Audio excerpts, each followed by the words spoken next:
kind of a weird hat.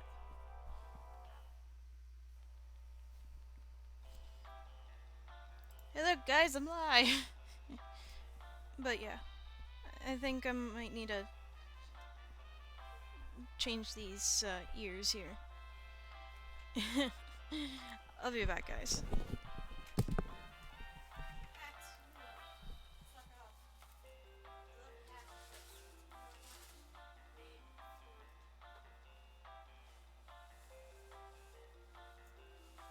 You are not made for wearing for a video when I'm already warm. Anyways, so I have my ears, and you can obviously tell that they're broken, as you can see, but I can still wear them. So it just would be a weird kind of fit. I'm hoping they get them fixed soon.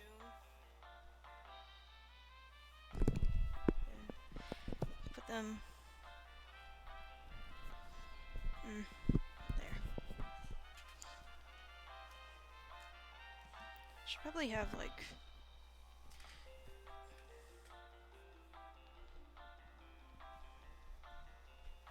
oh. How do I look, guys? My little wolfy ears. These ears actually go with my hair, and it's funny. If you don't follow me on TikTok, just search Wolves Rules 1243 on TikTok. You saw that I used these ears with my once I got my blue hair. I recorded a bunch of weird skits because, you know, and I was wearing all blue. And that blue jacket actually is Haley stole it.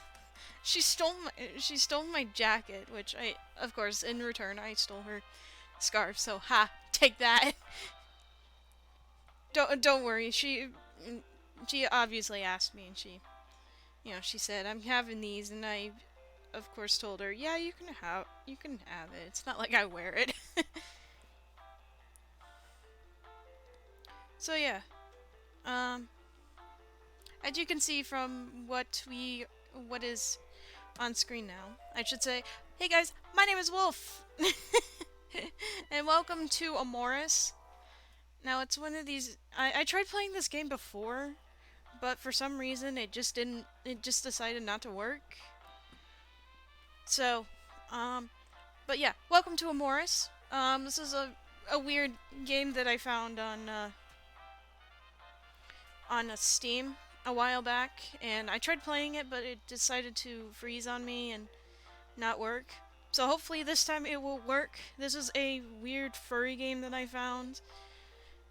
And of course you can tell that I'm pretty much a furry because my fucking ears, and also I have a tail in the background, but if I wear it, you guys wouldn't be able to see it, so what's the point of, wearing it? So anyways, so I should probably change the no auto skips because I would like to be able to play. So let's play a new game, full new game, because why the hell not? And let's get into this. Pretty much everyone loves the coast. Clear blue skies above the crystal clear waters of the shoreline.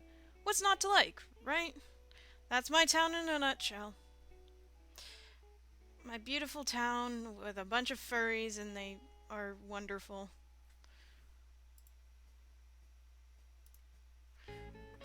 Don't get me wrong. This is the place to be. this is the place to be if you want slim girls, hunk guys, and curious tourists on the spectrum between these two. It's a hotspot holiday destination for anyone wanting to pay for the tranquility of an ocean breeze, with the occasional slap on the ass. Yes, a very occasional slap on the ass. It does wear thin, when this is all you have ever known. The beach gets gradually less interesting the more you see it. The constant barrage of skimpy trunks, lacy bikinis, and a culture that embraces its liberal sexuality. I suppose I can see why it's such a big deal for outsiders. Maybe I'm a little spoiled. I guess I'm just a bit of a stick in the mud. School and work always got in the way, you know? Anyway. There's more to life than trying to hook up with everyone in your senior year. I never really found the time the day after graduation. Drafting, drifted apart from friends who had a different mindset. I see enough of that at home from my libido-driven brother. I don't know how to pronounce that word. Beep beep! Beep beep! Beep beep! No. The sweet serenade of the alarm going off again. Time to get up and face reality. I'm beginning to wonder why I keep setting it in the first place. Yeah, I don't know why I keep setting it in the first place. I don't like alarms. It feels like every morning I sleep past my wake-up call a little longer. Yeah, that's me. I guess it's pretty easy when there's nowhere you're expected to be in an hour. Yeah, no job, no school. What else can you do? 11 a.m. At least I can still consider it breakfast if I get up now. My motivation seems like it's extra low this week, Saturday morning, and it feels like the middle of the week still. Yeah, I get that. Oh wait, I just remembered. Coby invited his friends over today. Watch them get all touchy-feeling. It's kind of weird, considering we still share a bedroom. Wait, what? Coby is my brother, I think. I believe the last time I tried playing this, Coby is my brother, and why would I share a room with my brother? Are we broke or something? Are we broke? Yeah, screw that. I'm not going to pretend to sleep while they swap saliva. Oh, right, I forgot. At least he's over at their place most of the time. If I'm quick, I can dodge a bullet and sneak out of the house before having to say hi. Yeah. Sounds like me, antisocial. Hello. There's a bird and a bird. So far so good. No sound of anyone while I was in the kitchen. I can grab a shower when I get back, though I guess I still didn't work out where I'm going after the escape plan. I may as well decide on that now. Get cleaned up and hand out more resumes.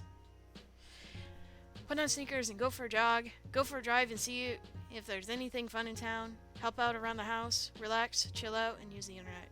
Relax and chill and use the internet. Honestly, that is me. Stupid. Let's think about this for a second. I currently have the entire house to myself, and it's the weekend. Oh, I'm supposed to click down here. You're allowed to treat yourself every now and then, even if you're not working. It's not like I'm trying. Yeah, it's not like I'm trying. A break from it will help. It's feeling like torture. Feeling like a torture. I guess I'm gonna kick my feet up and stare at the fan. Turn the TV on, dump my hand in my sorry. I'm just gonna kick my feet up till Monday. Then I'll really tackle those interviews. I'll take a nice long shower and just chill. There's probably some cool stuff waiting for me in the bookmarks anyway. Yes. Oh, right, there is Coby. Nice pair of underwear and a nice bulge. Please do not tell my girlfriend. Please do not tell my girlfriend as I admire this beautiful and chipper blue bird.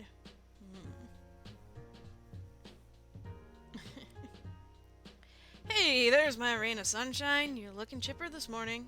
Oh, God. Damn it, Coby. Damn it, Coby. Give me a heart attack, why don't you? I didn't even know you were home already. Where the hell are your clothes? Don't tell me you and your boyfriend are already doing it in my bedroom. Yes, please do not do it in my bedroom. Hey, that's not very nice. Can't a little brother say good morning? Anyway, it's our bedroom, don't forget. Just because you're in there all the time doesn't mean it's yours all day. Yeah, I guess that's true. Yeah, I guess I get that part. But the only time I see you there is when you're getting bonked by some dude you just met. Excuse me for being a little bitter. Especially when I'm trying to sleep and all I can hear is the bed squeaks and the bird squawks. Is he in there now? Spent and sleeping like a kitten, I bet. I might need to grab a few things. For your information, it's just you and me at home. That's why I'm just in underwear. Don't you ever walk around in the house naked when you know no one is watching? No. I probably would walk around... Actually, to be honest, I sometimes walk around but like half naked because I need to change, you know? Also, I walk around naked with a towel over my body because I just got out of the shower, you know. Well, that's normal, right? Right? Am I weird? No, I'm not weird. You do that even you do it even when I'm around to see Cobes. Anyway, yeah, my friend, he isn't here. Uh-oh. When's he going to get here then? I just want to know how long I have the bathroom to myself before you're being thrown up against the glass. Wait, no. He isn't coming at all. He dumped me this morning. Via text. Oh, text! You know, if you don't know what it's like to be dumped over text, it is the most shittiest thing a guy can do. I don't know about a girl's standpoint, because I never dumped anyone through text. But I'm pretty sure it's pretty shitty. Anyways. But a guy dumping you over text is the worst. It kind of means that they are just a coward and they can't face you. I know this because I know someone who did it. My ex did it. And I keep bringing it up and oh man, do I make him... I make him feel pretty guilty about it. But, you know, gotta keep reminding him so then he doesn't do it again. Right? Right? Don't break up over text. Face to face. Hug them, kiss them, and say, this ain't working. Whoa. That's awful, man. What a jerk way to do it. Yes, exactly! That is a jerk way to break up with someone. Don't be a coward. Break up face to face. I was wondering, can I spend the day with you? Cheer me up, I mean. He seemed like a nice guy from when I met him. Sorry, Coby. You wanna hang out? Let me think for a sec. You caught me right when I was going to do something. Make time for Coby or keep previous plans. Now, if this was my brother, I probably would keep previous plans because no matter what, my brother stays in his room all day and does nothing but play video games. And also shout at his friends. I heard him, he actually stays up until like 4 a.m. before he finally decides to go to bed. Me, on the other hand, I sleep whenever I can. And if I can't sleep, well, snooze I lose. But I'll make time for Coby. He's a pretty nice guy. Hey, cheer up, okay? We'll go do something fun together, and you can put that douchebag behind you. Well, not behind you, but... Well, you know what I'm trying to say. Oh, crap. I knew I could count on you. You're always there for me. We hardly spend time together these days, anyway. Yeah. I wonder why. I wonder why we don't spend time together these days. Is it because he's always banging with his boyfriend? And I'm always cooped up in my room, hiding under the sheets, hoping that I can not listen to the bed squeaking beside me. So let me get this straight. So my brother is gay. My brother is gay. That's fine. I don't mind a gay brother because I'm pretty much gay myself. Guilty. Actually, if my actual brother, like my actual little brother, actually came out as gay, I would seriously support him. I'd make him embarrassed though, but you know, I would be like, yo, bro, congrats, you're a gay buddy. I'm sorry. I'm sorry. I am sorry in advance to my brother. Well, you're hardly home. When you're not working, you're crashing at a friend's place. Probably up to no good as usual. Oh! When you're up to no good at a friend's house, oh boy, it's all fun and games. you want me around more, you could have just told me. Remember when we used to share a queen-size bed together? You couldn't sleep unless I cuddle up next to you. Oh my god, please, Coby, no. No. Come on, that was years ago. Plus, it would be weird now. We aren't kids anymore. Yeah. You know, I kind of like this little brother over my actual brother. I don't know. He just seems kind of like the chipper type. Doesn't exactly change much to me. Speaking of sharing beds, is there anyone you've been bringing home? Are they cute? You certainly seem tired out when I get home. What? I'm just saying.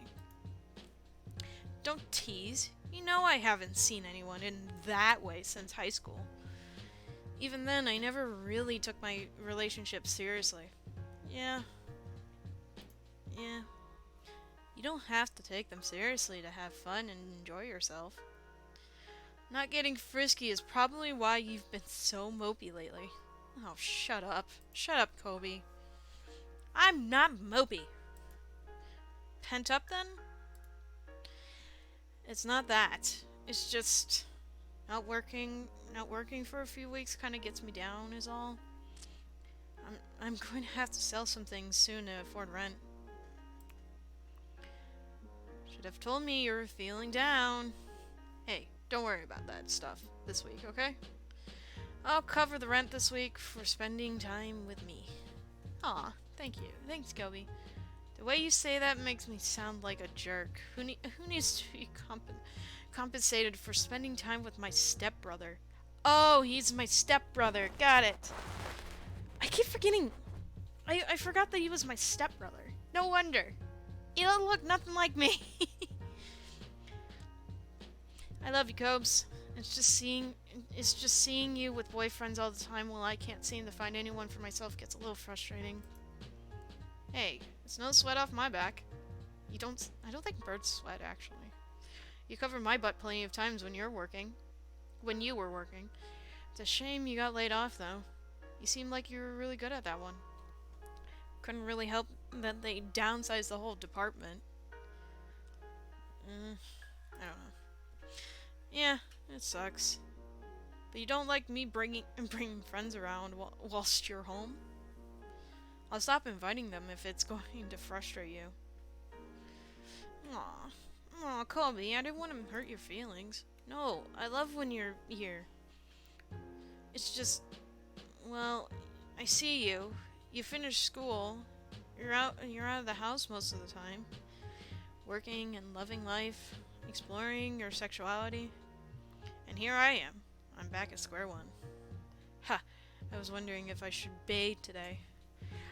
Big decisions. Aw, you're too sweet. You're not that far behind. You just need a kickstart and you'll be back on track. I can't really help you with that with the job hunting. But how about you and me go to town tonight and check out the clubs? I could use a fresh start myself. Especially after this morning. Yeah. Yes! Sure! Let's go! I don't care. We'll go to the club. Party out. You know? Yeah. I'm like shivering cold. It's so cold. Well, I did say I would spend the day with you. What harm could it do? If it gets boring, we'll go to the movies or do something else instead. Awesome! You'll have a ton of fun. Trust me. Anything you want to do together in the meantime? I picked the nighttime activity. You get the daytime. Yay! Give me a sec to think of something fun. Let's see. We can play a video game. We can make lunch together, put on a movie, go for a walk, or hang out in the bedroom. Oh wait, not in that way. Oops, sorry. My brain is going everywhere. Let's play a video game. Oh, that's gonna be fun for a while. Can we play a co-op game? I'll have to go easy on your butt this time for being nice to me. Oh god. Don't go easy. It was the first time myself and Coby had a decent day to each other for as long as I could remember. We seem to have become distant during high school, and it kind of stuck that way ever since. Maybe this club thing wouldn't be so bad after all. I hadn't even thought about meeting people outside of work or school for a while. Yeah, I'm antisocial. Guys, I'm antisocial. I put on an easy two-player game that we could both play together. He loved platformers, but wasn't very good at them. On the other hand, he could whoop my ass easily in most fighting games. Yeah. He leaned on me in game, just like he did physically on the sofa. Even though he was having difficulty, I could tell he was enjoying himself. I have a feeling there's something going on with my stepbrother, but that might be just me. It wasn't long until he convinced me to throw on competitive games. We started up a recent shooter, giving him a gentle nudge in the ribs every time I caught him spying on my side of the screen. He was better at those games, almost winning as much as I did. I was glad that our parents were out when it turned into playful verbal abuse. Oh, so we do have parents. It's just, am I the adopted child? No wonder there was two birds in the picture. There must be mom and dad, and then my little brother. Wait, why am I adopted? Why am I the adopted one? I don't know. God. Why did I have to be adopted?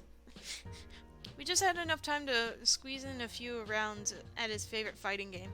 I had no idea when he became so good at them, but no matter what character he picked, he seemed to know what he was doing far better than me. He was actually using his special moves and combos. I was stuck spamming the moves I knew randomly and hoping for the best. Sounds like me. He gave me a big hug before pointing out the time. If we wanted to go out tonight, we had to get ready soon. Yes, we had to get ready soon.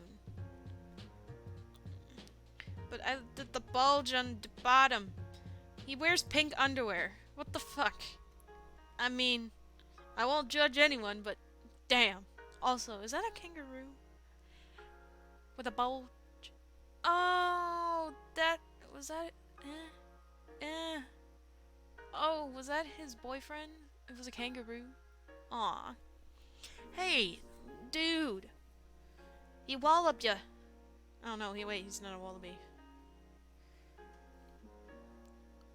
He's a kangaroo. Hey, I could use the shower. Hey, can I use the shower now, or are you gonna make me climb in there with you? Oh, please, do not climb in the shower with me. Please don't. I'd rather not have my stepbrother crawling into the shower. The only person I'm gonna let crawl into the shower with me is my girlfriend. And that's it. It was actually pretty nice when we both took a shower together. It was actually really fun. I want to do more. You just need a bigger shower. It's all yours. By the way, what should I be wearing to this thing anyway? Is there a theme? I don't have to wear that, do I? If you want to go in just underwear, I'll be your wingman. Wingman, get it? But really, wear whatever you want. This place has a very flexible dress code. Take your time and pick out something nice while I'm in there, okay? Hey, on a side note, can I borrow that towel? I didn't bring mine over. The fuck? Use your get your own towel. Can't you use another one? There's like 5 of them in there. That one's my favorite color. Plus, you're practically dry now anyway. I'll let you off the hook this time. Better swoon me off my feet when I'm back. I'll leave the bathroom door open just a sliver, just in case you need me. Oh my god. I'm sure I can dress myself. Go get cleaned up. We should get going soon. Alright. Knowing Coby, he's going to be there for ages. I have plenty of time to get ready. Now, it's just a matter of figuring out where to start. And we get on to our favorite part of this, which is our fursona. which I'm gonna name myself Wolf, because why the hell not? And so we got an avian, a fox, a panda. I mean, I could honestly, like, the models could be a little teeny bit better, but I won't judge. The hawk, so we'll get a hawk, a dragon, once it comes, oh Jesus. The closest for, oh my god. So you apparently, you can be human if you want to.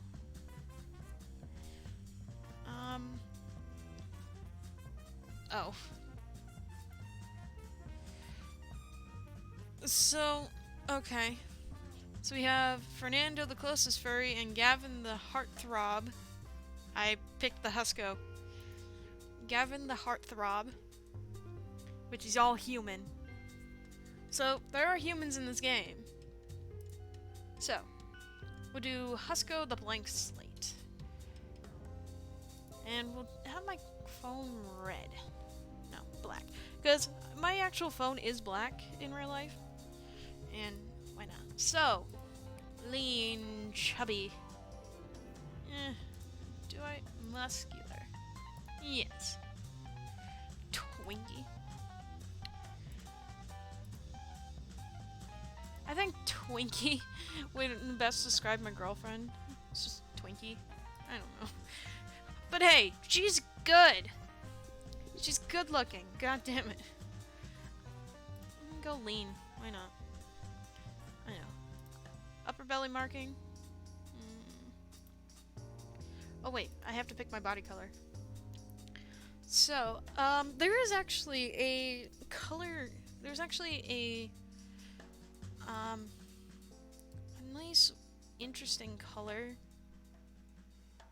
So where I want to try. The one thing I'm gonna do is I'm gonna make my character which his name is Septic Sam. I don't know if you guys know about him, but Septic Sam is a really nice, cute little, whatchamacallit? He's a cute little, fursona I made. Also, another one was a Dutch Angel Dragon, but I don't think you can make Dutch Angel Dragons in this one. Her name was Angel. But yeah, so I want to do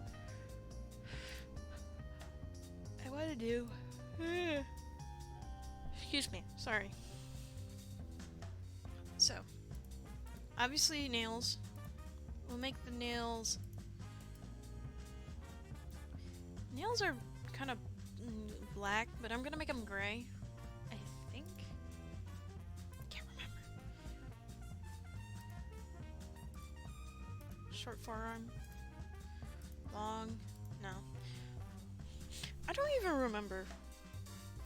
You know what? Fuck it. Just fuck it. I'm gonna make my own. So, considering me, I probably would be more black and red, because those are my favorite colors. But then there's green. Green is another one of my favorite colors. So, let's grab... Whoops. Damn it!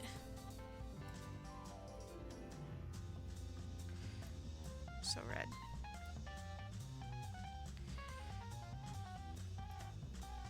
I'm trying to balance this out.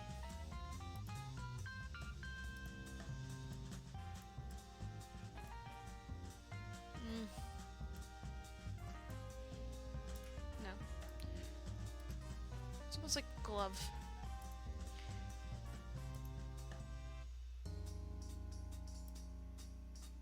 Oh, that's long shin, short shin. There we go. So now we'll make them red, which makes my feet. This is avian, which I don't have avian. So head. So humanoid. We can make it humanoid. Paper bag. Default. Oh. Oh, so humanoid or paper paper bag just looks kind of weird. So humanoid. Or default? Default. Yeah. So gaunt. Oh, those are like little like eye holes. Like little eyes. Yeah. So obviously black. There. Scruff. No. Snout. Snout marking. We'll make it red. Make it all nice and red. Also, I heard Discord go off. And I get stripes, but no. Muzzle. Obviously, I need to change the muzzle color to red. Because red be cool. Red be cool.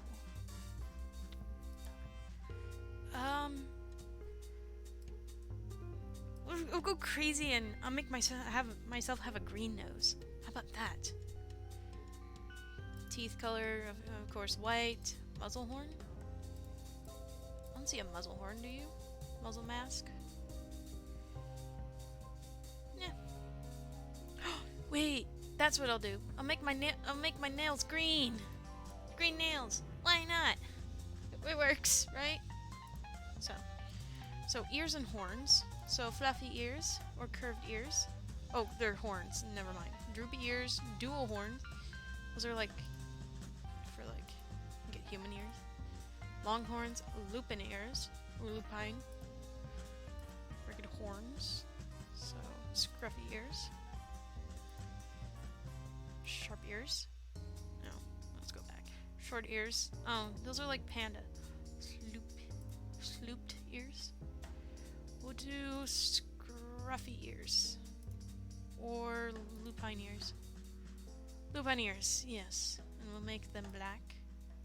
Nope, that's my nails. Make them black. I don't know, do I look more wolf-like? With those ears. Inner ear color, we'll make them red. I look like a bunny rabbit, don't I? So, scruffy ears, maybe. Yeah, I look more wolf-like with scruffy ears, but why does lupine ears look so weird looking? They look almost like rabbit ears. So, hair and fringes. So, I have a androgynous fin. Long.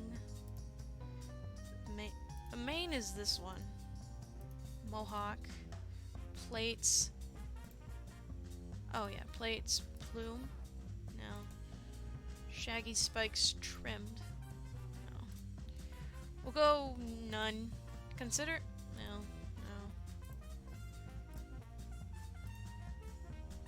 Maybe go mane. Oh, wait. Whoops. I'll make my hair brown. I gotta go for that, like, brown middle color. Mine's kind of dark brown. Androgynous. Oh. Long. Shaggy trimmed. No. Trimmed. They don't actually have my hair, which is kind of weird. Oh, that's a fringe. Never mind. But here... No. See if... Oh, hey, spikes. Shaggy. No. The trimmed looks kind of interesting. But I wish I could do, like...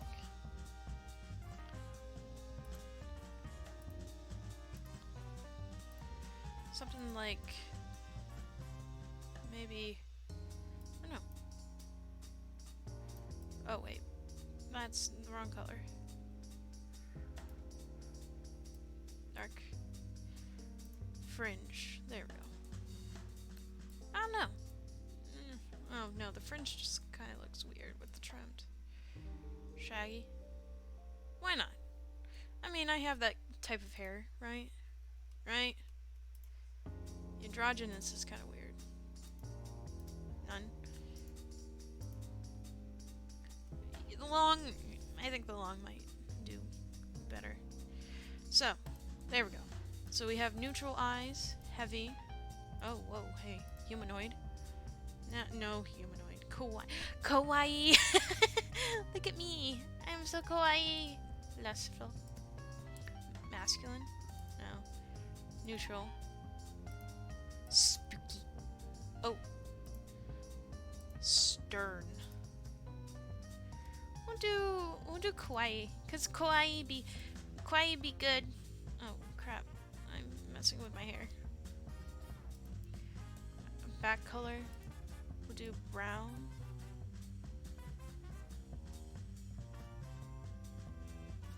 Oh, whoa.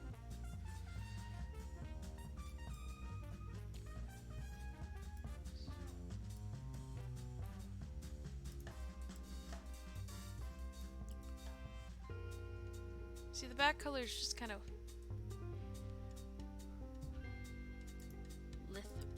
assertive, and neutral, passive. Aw. Plated. Oh, that's ribbed. Yeah.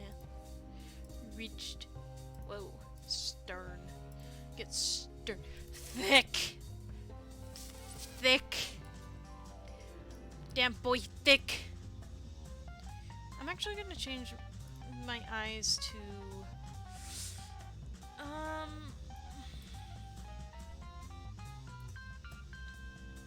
we'll do like a interesting looking probably thing. What do you think? Purple. No, I'm not liking the purple. Blue. Yellow. Yellow. Yes, those look amazing.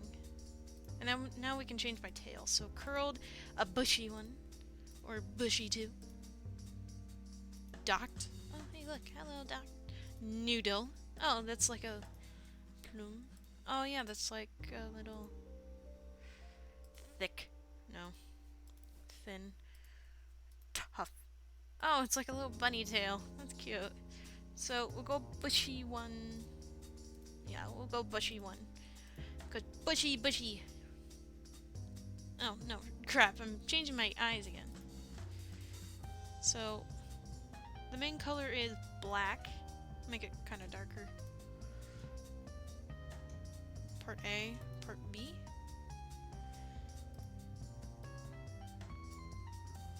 Oh, I wanted to make the tip of my tail black, or not. Breast. Beast. Oh, no. What the hell is wrong with me? Grass. Oh, whoa. Those are kind of weird. Hooves. Humanoid. Large. Oh, those are like dragon. And soft. Look at my soft little... But beast is a more...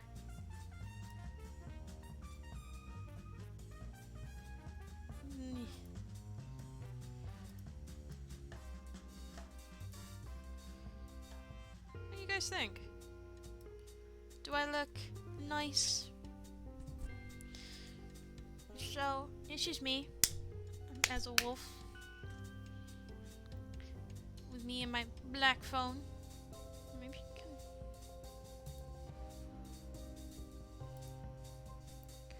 So I'm actually going to save this template. Husk. No. His name?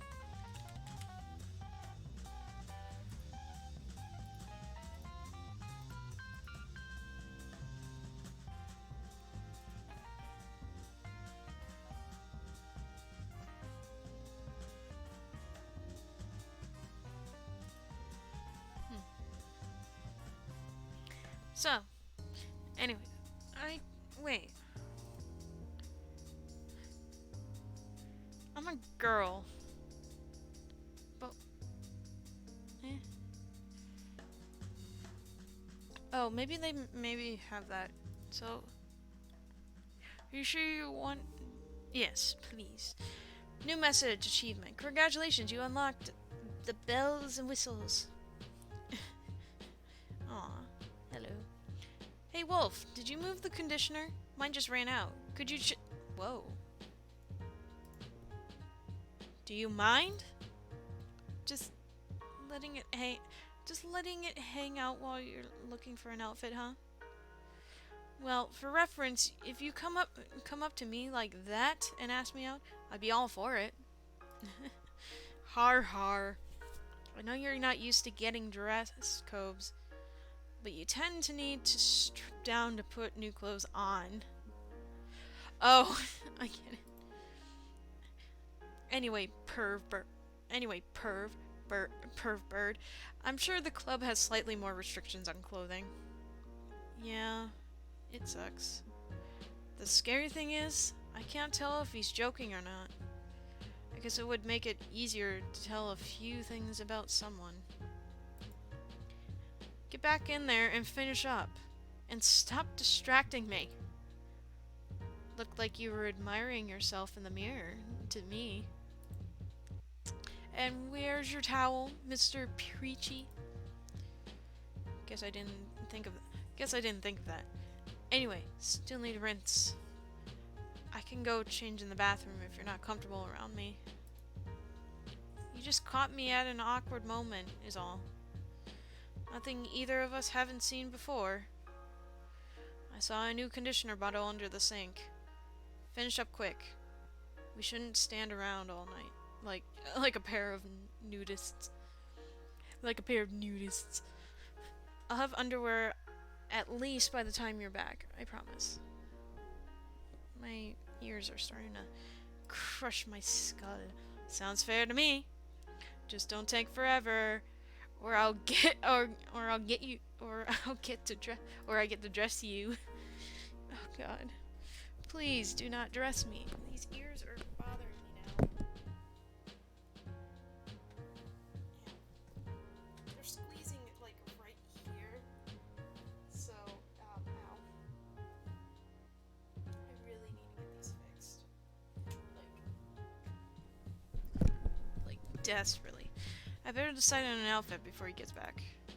Yes. Okay, I need an outfit for that really expresses me. Well, better cut down the options. Yeah. I identify as a male. I identify as female. I identify as something else. I identify as female. I might have mixed physiology, but continued. I've been this way for my whole life. As Amoris was built... Oh.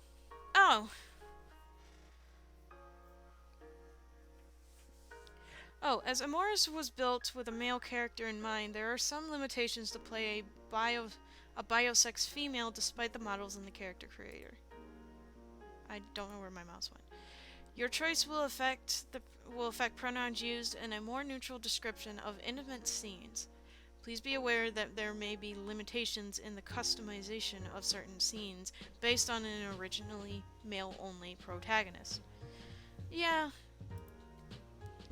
Narrows things down. Now, wardrobe on the wall.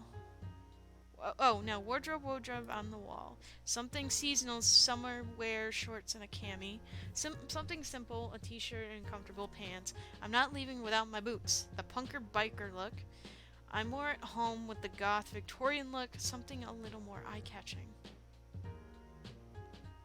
A t-shirt and a pair of comfortable pants. Hello, sir. There, you're looking acceptable for the public eye now. Thanks, you look good too. It'll do. Can we get going? They probably won't let me in wearing nothing. Give me a shake of the booty first. You're going like that? That is a very interesting look. Maybe he's more of a feminine kind of character. He dresses more feminine, so he's like a femboy or something. Thanks, you look good too. Thanks, Wolf.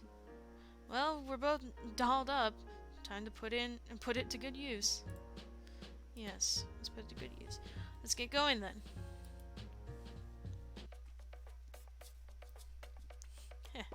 I decided to let Coby drive since he knew the way. He was such a regular and had dated one of the bouncers briefly that we didn't have to worry about waiting in line when we got there. Wow. Man, do I wish that. It was one of those clubs. Once the staff knew you, you were fine. Otherwise, you had to be very patient to even see the inside. We drove through the illuminated side of town, the sun now well on its way to setting, nightlife bustling all around us from the bars and waterfront restaurants. I'm hungry now. I want food. Coby kept reassuring me that I'd had blast. I think he could read my nerves pretty easily. I've gotten myself into this without really thinking it through. What if the club filled with the What if the club filled with the type of guys Coby liked to date? That makes no sense. He's not always the best judge of character. He can be way too nice to everyone, and I'm certainly a bit more picky. Yeah, I'm a bit more picky. Am I? I don't know. I would have to ask Haley about that. I suppose technically Coby had his long-distance boyfriend to anchor him these days, but he wasn't exactly looking to head home empty-handed.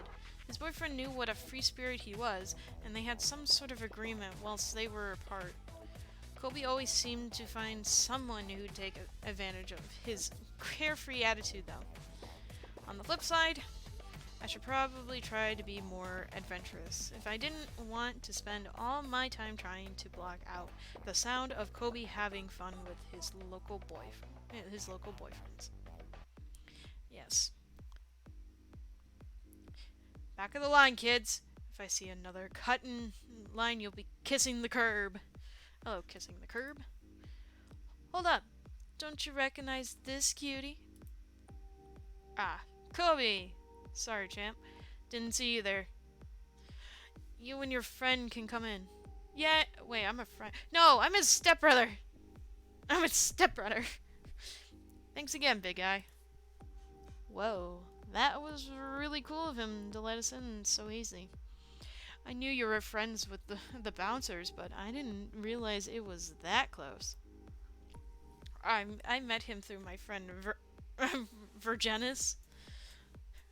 It's a long story, but let's just say he has a spot for cute guys. Yeah, a simple "I did him a favor" would have sufficed.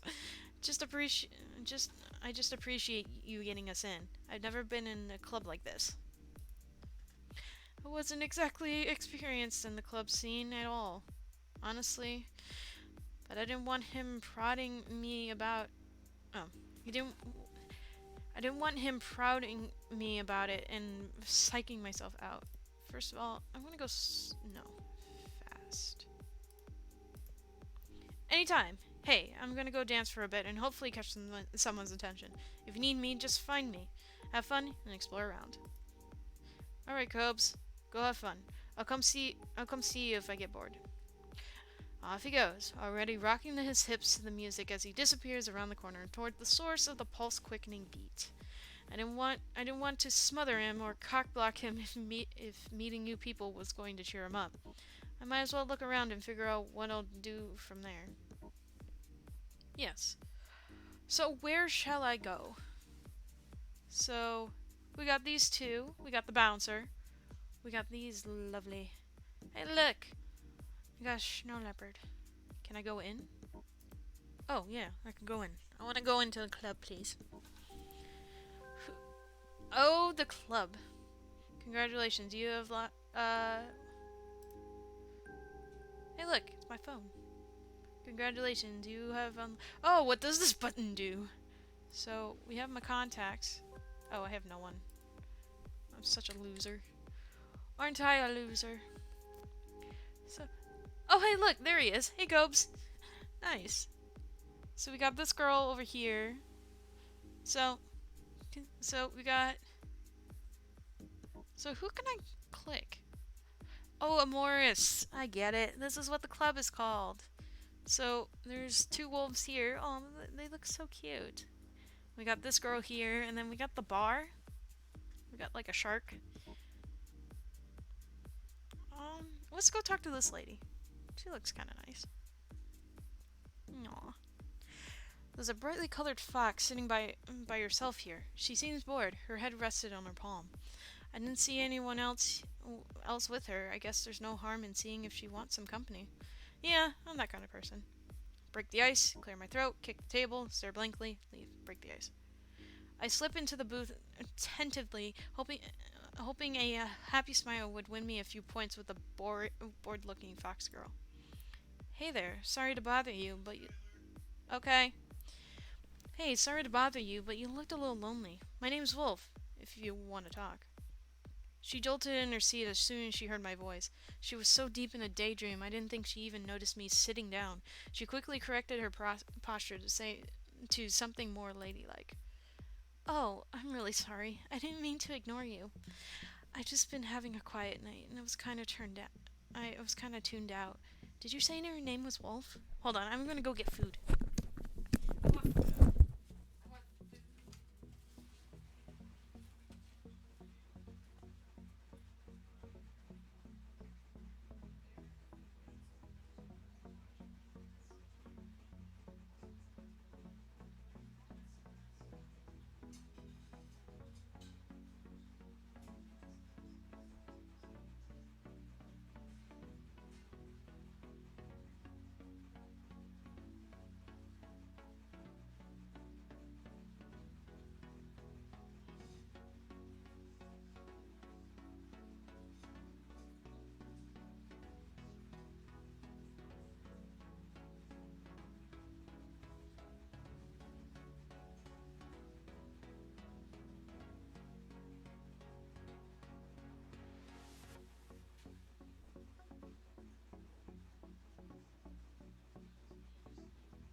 Sorry about that. Just wanted to quickly get some food. I got cheese. Shredded cheese all over my plate. Okay. Yep, yeah, that's me.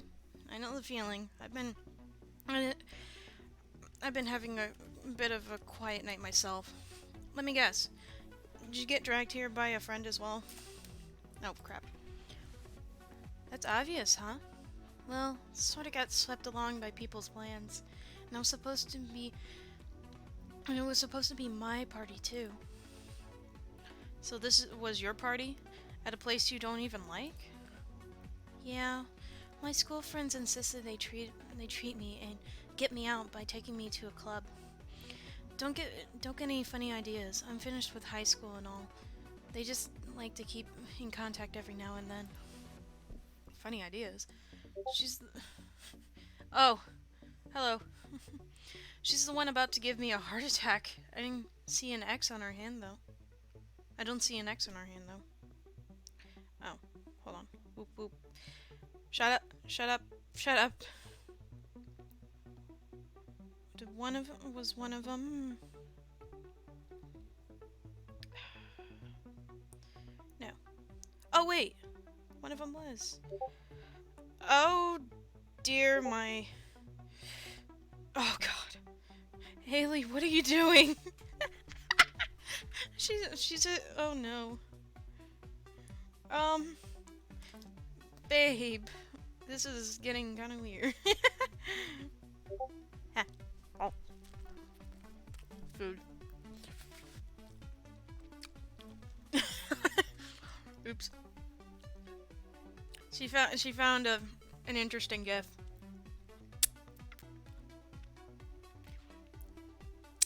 I wonder if she's watching. Yeah, I don't see an X on her hand. Are they bad friends or something, or... No, it's not that.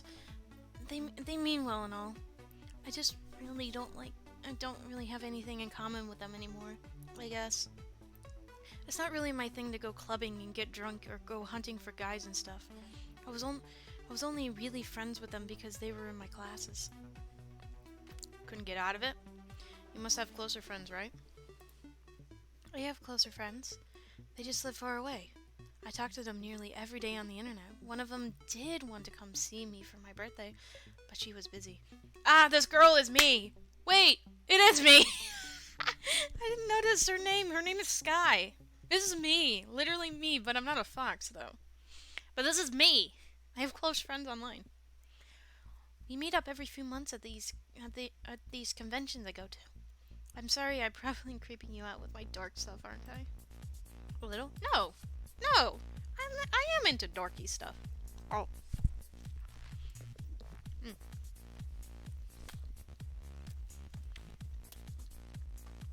No. You're not a dork. There's nothing wrong with having long-distance friends. It's better than hanging out with people you don't share anything in common with, right? What do you do when you go to these conventions anyway? Thanks for being understanding. Most people here seem to think I'm weird for all the dork talk and making an excuse to bail on me. I guess it's just because I'm not really looking to jump on a dick if someone as so much as flirts with me. Like I said, kinda not really my crowd. God, I'm sorry. I'm pretty bad at this first impression things, aren't I? Kinda more thinking of what being here says about me than, like, what should I say to people? Let's start over. My name's Skye, by the way. Reply kindly, reply flirty, tease her. Reply kindly. Nice to meet you, Skye. Don't worry, I'm not really looking for a fling or anything. I'm strictly hands-off, I promise. So, is it just guys you're watching out for, or should I be on my best behavior too? I mean, it's a figure of speech. Just being clear about priorities, that's all. Right. Yeah, not looking for guys, or girls, or anyone. She's kinda cute. Maybe not quite as clueless as I thought. Yeah, she is kinda cute. Look at her. If I could find an owl, that would be nice.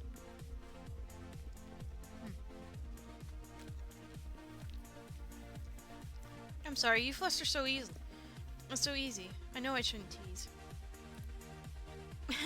You're funny, Wolf. Thanks again for sitting with me. Who knows how long I'd be sitting around waiting for my friends to finish celebrating on my behalf. I sure can pick 'em, can't I? Hey, can I get you a drink or something? Isn't that something I should be asking you? I came over after all. Oh no. Well, I'd appreciate it and everything. I'm just not much of a drinker. Plus my friends need someone to drive us home. If they aren't going home with someone else, of course. Oh. Oh! If they aren't going home with someone else, of course, which they probably will be. Well, okay, let's both stay sober then. Only seems fair. If your friends bail, we can always grab a drink after to celebrate a little freedom. I guess that's true. Oh yeah, I'm sorry, I'm kinda going off on tangents a lot. You asked about the cons I go to, right? First, I guess I want to ask a test question. Do you know why I'm dressed this way at the moment? For attention, your upper body is chilly, but your legs are hot. Birthday present, something about the con? I give up. I'm going to say something about the con. Well, from the convention, I assume it's something to do with the cons you go to? That's right! I'm actually a cosplayer. This is one of my outfits that looks like one of my favorite characters. I've always been a big fan of cartoons, comics, video game characters, and all sorts of stuff. Dressing up helps me express myself, and a lot of my friends say I do it pretty well too. You know, you're talking to a fellow nerd, right? I think I recognize her from the kids show, right? I think I've seen a picture of her one time. It's totally, it's totally geek to me, sorry. You know, you're talking to a fellow nerd, right? I'm a fellow nerd, excuse me. Food. Oh. Hmm. Everyone likes food, right? Oh. Hmm. I was wondering if you were going to ask something harder. Like what season she hits her ultimate form or something. I actually used to binge watch that show, like every month or so. So you're not the only dork here, you know. I like her black eyes. Why didn't I go with black as the background? Damn it!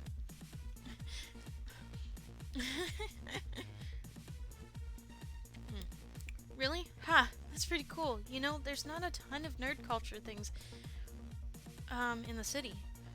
I didn't want to assume. Honestly, seeing a girl dressed up like Rihanna Mom was one of the reasons I came over. Talk about wearing your geek creed on your sleeve. Oh, I didn't know. Excuse me. I'm choking out everything.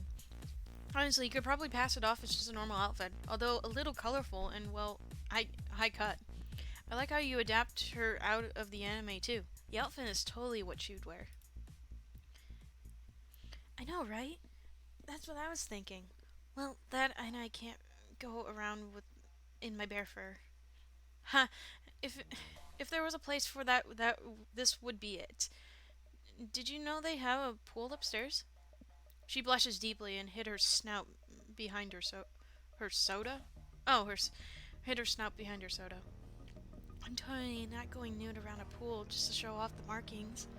Anyway, the purple dye goes all green and weird. Wait, purple? Oh, you mean like our ears or something? What? Oh no, I meant like a swimsuit or something. Though, again, if there was a place for optional showing off, I guess it was a Morris's pool. Damn, now that's an image I'll be happy to take out of here. Oh, yeah, right. Duh, I knew that. And in the interest of returning the compliment, you look great in that outfit too, by the way. I wonder what. I wonder what the outfit is. It's just a shirt and comfortable pants. I have a feeling it might be like my style, so like a weird shirt and just some leggings. I don't know if I had the nerve to try and pull off a cosplay that complicated with the dye, so kudos. Her smile lit up the club. It was a little hard to tell if it was just complimenting the TV show character or her outfit that just had done it. That had done it. I guess they were similar, but the subtle flirtation went over her head a little. How come you're wearing a costume in a club, though? I don't think you would find someone else here that's doing the same thing. I know, and it was a surprise party. My actual birthday was last week, and I was experimenting with the fur dye to get the patterns right. My mom pretty much opened my door and told me, "Your friends are in the driveway waiting to pick you up." I wasn't going out in my normal clothes when my dye was still fresh. Oh, okay. You don't have time to quickly change? Well, when I cosplay, I dye my fur pretty extensively. I don't want to go through the trouble of trying to explain to my friends that I just went like this, where I could just pretend I was someone else. Well, I guess that's true. Right? Yeah, true. Oh.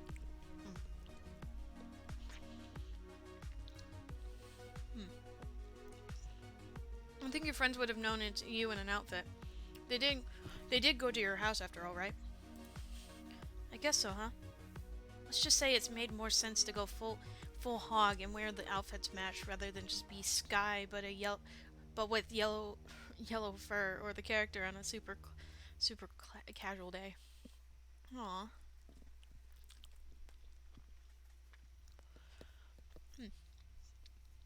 I know it's dumb, but it kind of helps sometimes to be in character, you know? Especially if there's a little cooler especially if they're a little cooler or more outgoing. Hey, it's been a good icebreaker with you so far. Comfort her, flirt playfully, discourage her, or leave. Comfort her.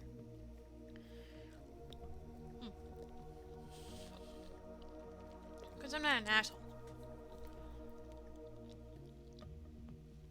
I put up my middle finger for some reason, and I don't know why. And also, I'm looking over here because I want to make sure that I don't miss anything. Because I'd hate to miss something. Also, I'm raking my cheese.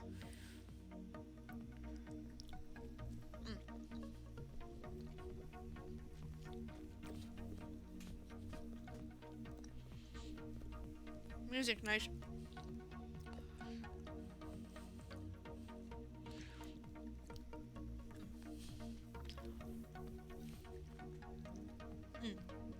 Cosplay makes you feel more comfortable. And I say do it as much as you want. I just hopefully you don't feel like you need to hide behind a persona for me. You seem like a nice girl when you're being yourself too. Oh, I keep pushing enter for some reason. Thanks, Wolf.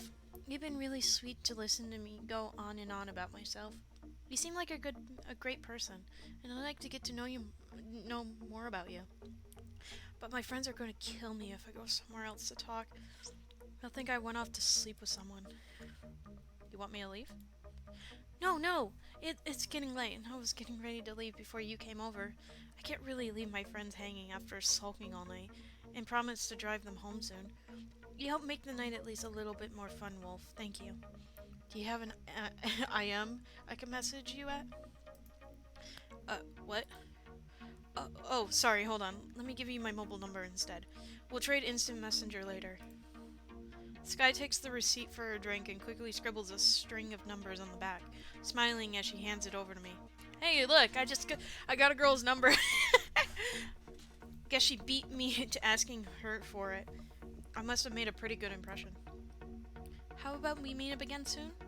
Somewhere more quiet, hopefully. That is, if you want to, of course. You don't have to call me. Excuse me. We can just talk over Discord or something. Sometime? Yes, Discord! Thanks, Skye. I'll let you know when I'm free. I'm gonna find my friends and tell them they can either come home with me now or I'm gonna leave them here. This club is making me claustrophobic. Thanks again for chatting, Wolf. I really enjoyed it. We'll have to talk more shop about anime and gaming too.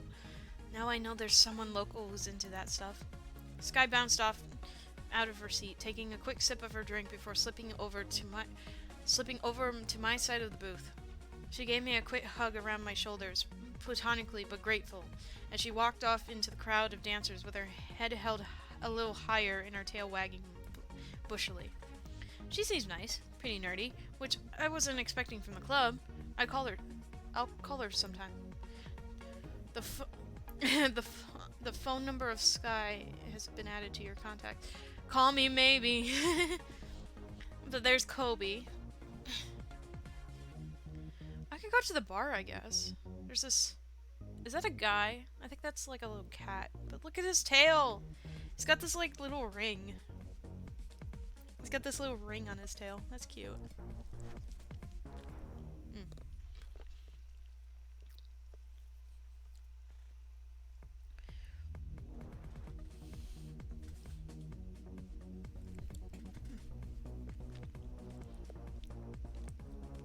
Also, we're gonna take a moment real quick to say thanks to the person who is watching me alongside, well, me. I'm glad you are sticking around. I hope you're enjoying this.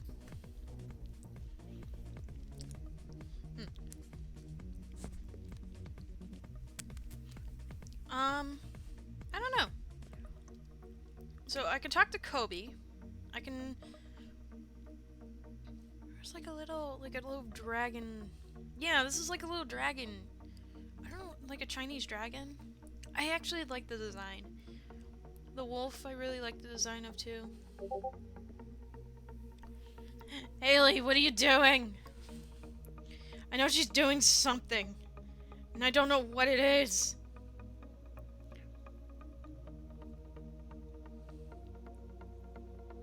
Oh my god, she's just playing around with... She's playing around with the not safe for work section, so... You're doing all kinds of things, girl. You concern me. I'm actually gonna go talk to the bartender. Even though the cat looks kind of cute, I'm gonna talk to the bartender.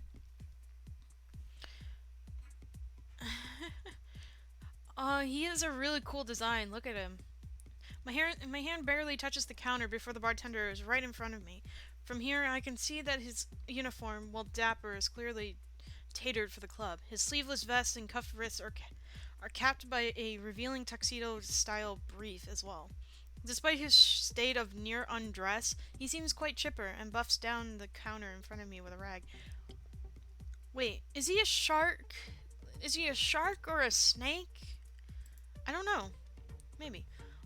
Oh, his name's Jax. That's cool. Welcome to Amoris, hottest club in town. I'm Jax, and I'll be your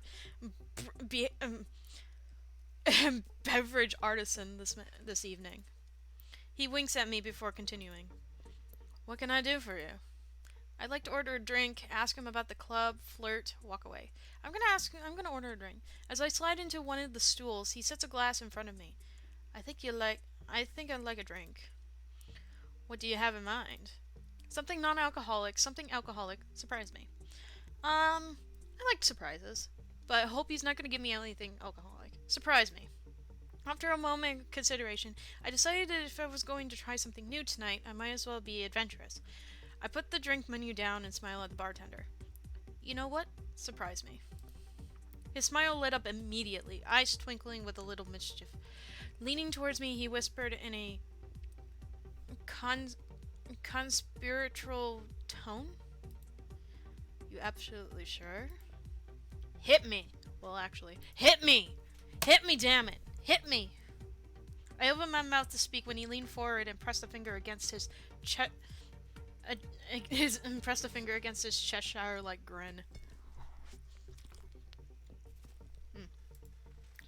Damn, this guy, he's gonna pick me up before I even leave this bar. Nope, too late. Flicking his wrist to settle his cuffs, he began. His hand slid beneath the bar, wrist over wrist, and in a single motion, he drew out 2 bottles, flipping both upside down and forward. He poured a shot of each into the glass before flipping them over his fingers like an action movie pistol, setting him down on the bar and releasing him. Next, his hips shifted as I noticed his tail whip around the neck of a 3rd bottle, lifting it smoothly off the shelf behind him and letting it roll down the full length of his tail to the small of his back. Oh my goodness, this guy is impressing me. No attack this time, Wolf. Oh, dang. Oh well, that's fine. It's nice to see you, Tim. His right hand snagged the bottle by the neck. Bringing it to the front, he gave a quick shake with his wrist before flipping it over his index fingers and setting it down with the others. With an quick hip shift, his tail wrapped around a 4th bottle and launched it into the air. My eyes went wide as almost completely through the arc. Oh my god. This dude is cool. Also, positive vodka. That's nice. Jack Spaniels. Southern Cumpit. Ew. Cumpit. Ew. No. That was supposed to be a question. I don't know. I don't know where she is. She's just playing around with one of the bots in our private server. He caught the bottle by the neck and held it an inch or 2 above the glass before giving it 2 quick shakes. He tossed the bottle back behind him with a grin as it sailed straight back towards his tail tip. While it snaked around it, the bottle shifted just enough that I could see it slip. Its expression went from joy to horror as he smashed it onto the floor behind him. Damn it! That's going to come out of my check. Stare in awe. Pay for the drink anyway. Freak out. Stare in awe. I sat there staring at my glass for a very long time. I still wasn't completely sure what I had just witnessed. He had clearly noticed my dumbfounded expression. You okay there? I snapped out of my shock and nodded slowly. Sorry about that. I'm a bit of a showman and, well, I was excited about trying something new. Probably not the best choice in this situation. So hope you enjoyed the drink. Wait. Take the drink. Wait! My hand managed to grab his wrist for a moment as he looked back at me. Sorry, I didn't mean to insult you. I raised his wrist and drew it back quickly. Just first time I've been served a drink with such flair.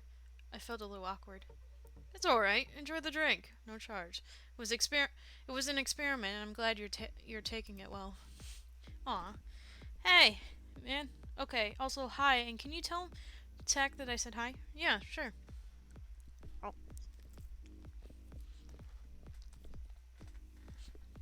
Oh, definitely. Oh, the bottle in the corner over here? It's Tiara Royale. But Southern Compit. I don't like that. But positive vodka and Jack Spaniels. It's a good play on words. Ha. Mm.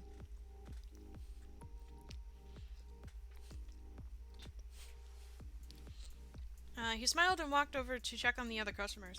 I did notice him keeping an eye on me while I picked up my drink. Down the drink and smile. Leave it on the counter in disgust. Down the drink and smile. Come on. Is that good food, Wolf? Yeah, it is really good food. I love food. Don't judge me. I tipped back the glass and emptied it with a smile. Perhaps it wasn't the best idea as I felt a little lightheaded. I felt myself rock forward and was about to hit the bar when something cushioned my fall. Blinking, I can look up to see the bartender with a concerned look on his face and his thick tail under my chin. I wouldn't have poured you that if you had that intention. That's some heavy stuff. He reached over and poured a tall glass of water, setting it in front of me. I admire your I don't know what that is. Big words frustrate me. But drink up and just sit right there.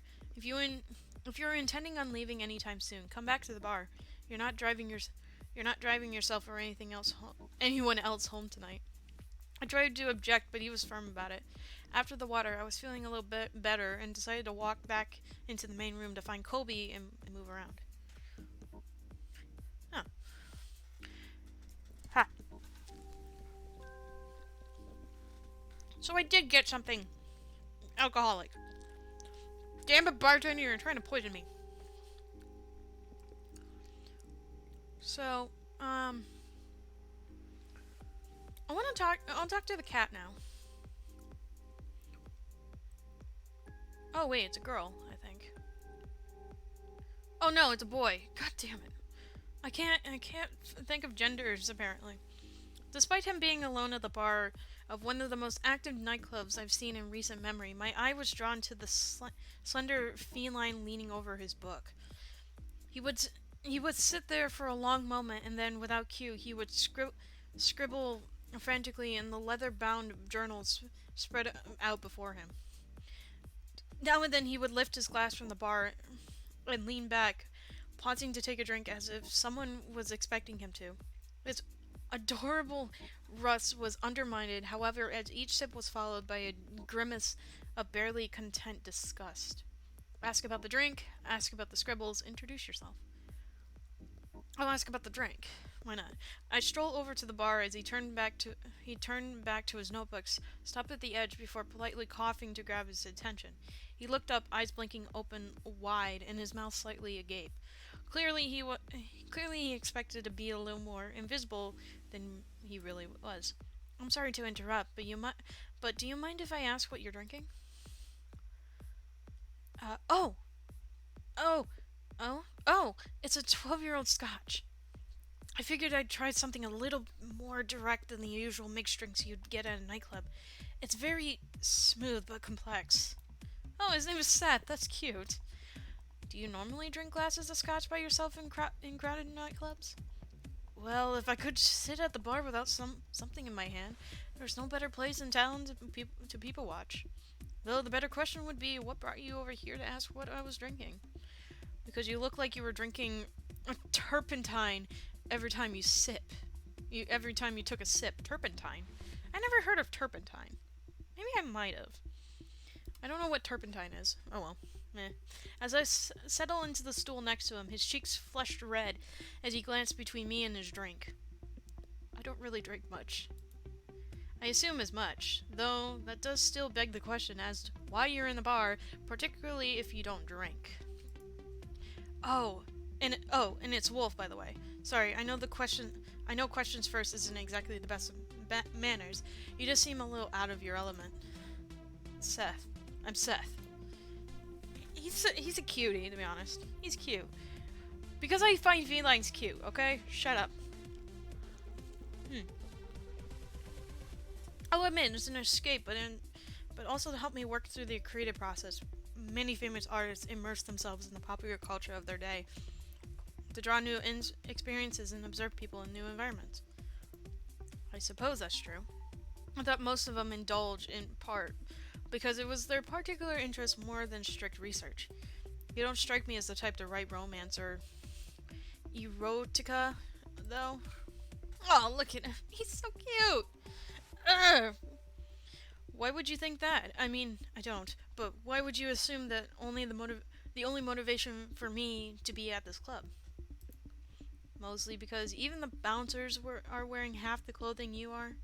And because I came here with my brother Coby specifically because this is his favorite place to meet guys, for a fling. I have to admit, your choice of ambience suggests something more than just curiosity about popular culture.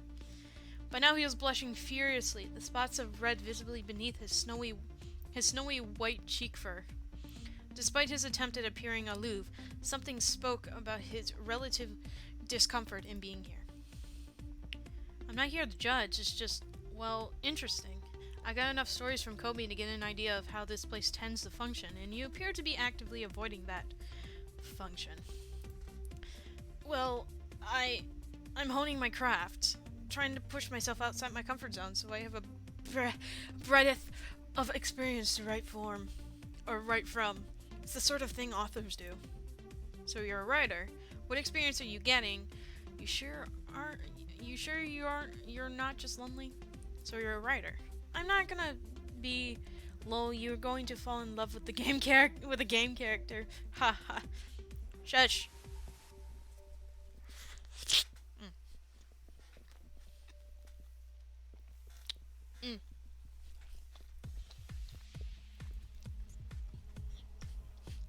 Sorry, dancing to the music. So you're a writer. Maybe you've written something I've heard of before. What do you have out there? Oh. Well, I'm not published per se. I'm building a body of work before I approach anyone. Wouldn't want to come off as some sort of delinquent. Or dilettante. Not a delinquent. A dilettante? Dilettante? No. I don't speak French, sorry.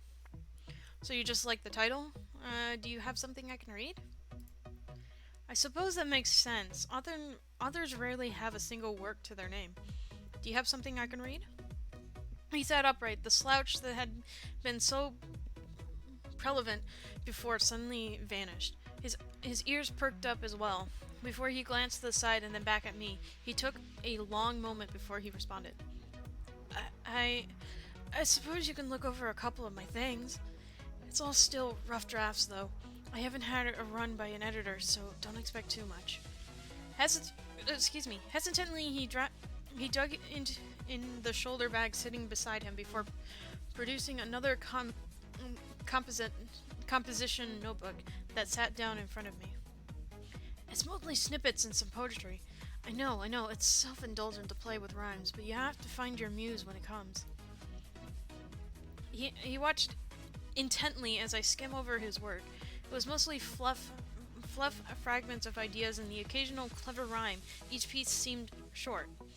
As if it were cut off before completion. He seems to have trouble sticking to an idea. Maybe that's why he's looking for inspiration. Well, what do you think? I mean, I can't expect much from what I provide, but input is always appreciated. Be honest, be kind, be blunt. I'm gonna be honest. You got some good starters here. that's mo- but that's most of what I'm seeing. Some good opening ideas, like said this was mostly just scribbles, but have you gotten into finishing a work yet? The muse comes and goes as with all creative endeavors. I got plenty of good material to work with.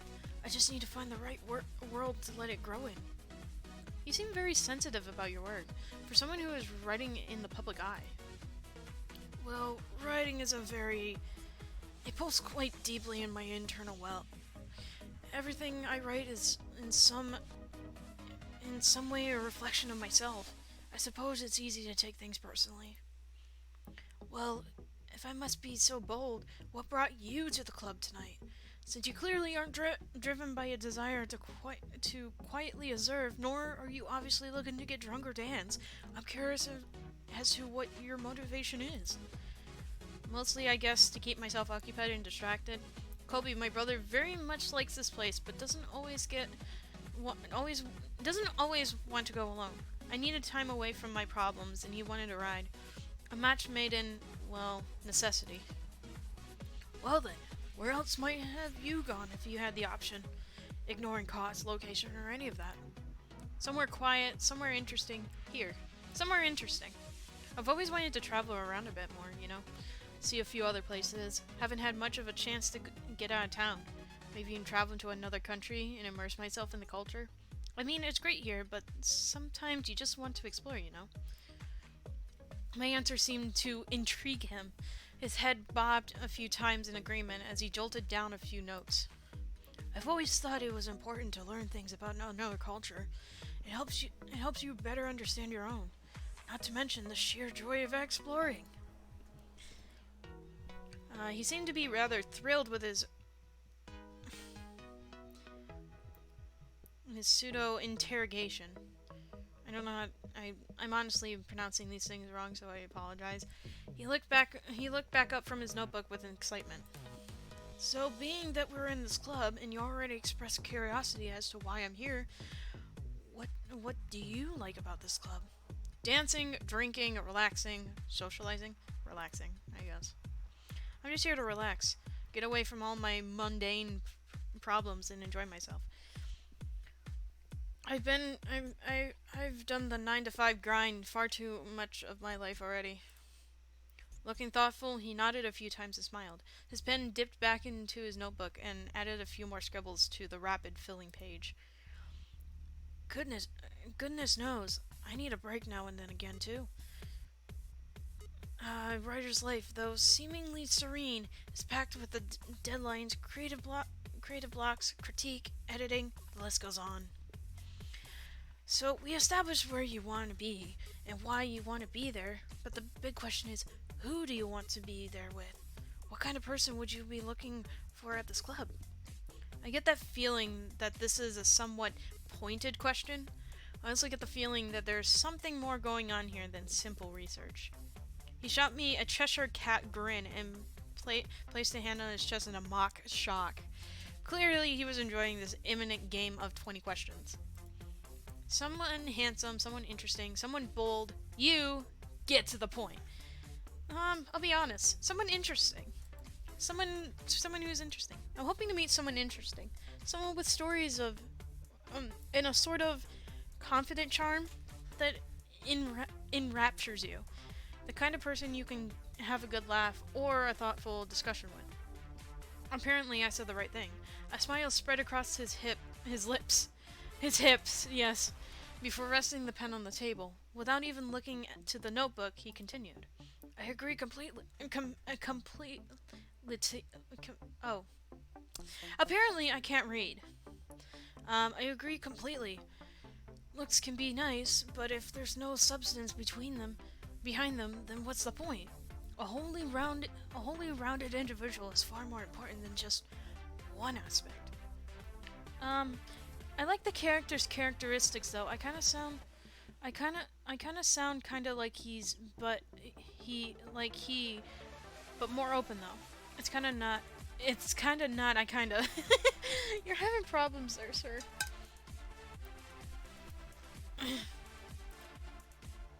He's got a kind of nice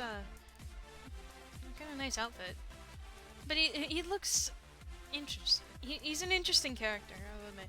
Alright, one more question. Then I really should find Coby and figure out what he's has planned for the rest of the night. I suppose I have been praying pretty heavily. That said, you have been a very interesting character study to say at least. It's rare I actually get to interact with someone. I'd hope I was more than just an intellectual diversion. Is that the case? I don't mean it like that. I mean, it's been interesting to talk with you. I've been here for a couple of hours already, and you're the first person who stopped to talk that didn't want to take a drink order. I smiled and leaned on the bar. He was awfully cute. Oh shit! I didn't even read that. Excuse me, I have auto skip off. So what's the last question? He hesitated, glancing down at his notebook for a second before scribbling something in the margins. As he looked back up, I could see his cheeks were quite flushed. I was heading to the library tomorrow to do some research for a story, and there was a reading I was thinking of going to. Could I convince you to come along? Sure, let me think about that. No, sorry, Seth. Let me think about that. I do have a bunch of things going on at the moment, but I'll think about it. Oh. Sure, of course. I mean, not everyone has the same free time I do. He began to gather his things and stood up from the bar. Once he slung his bag over his shoulders, he turned to face the door and stopped mid-stride. Turning back, he gave me a long look and dug in his bag for a moment. After scribbling something down on a scrap of paper, he handed it to me. I come out here to take a chance, to broaden my horizons, and, well, here's my number. Give me a call. I'd really like to see you again. He gave me another smile and turned back towards the exit. I slipped the number in my pocket. I got a boy's number! What the heck? Call me maybe. So, I got two guys. Wait, what happened to the bar stool? There was a bar stool here. So, okay. So there was only two options, really? What the hell kind of game is this? You only get two options. There's plenty of guys in here. But why two? So I got a boy and a girl. Well, there's my pan train. Excuse me. I'm gonna go get a drink real quick, so give me one moment, guys.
is back. Let's see. Yeah, I kind of typed too fast to correct what I type, but because I immediately press send, I don't realize it, and I do it without thinking. Sorry. It's okay. Okay, so I got 2 people's numbers. Okay, we can now talk to Coby, since I've already had my time.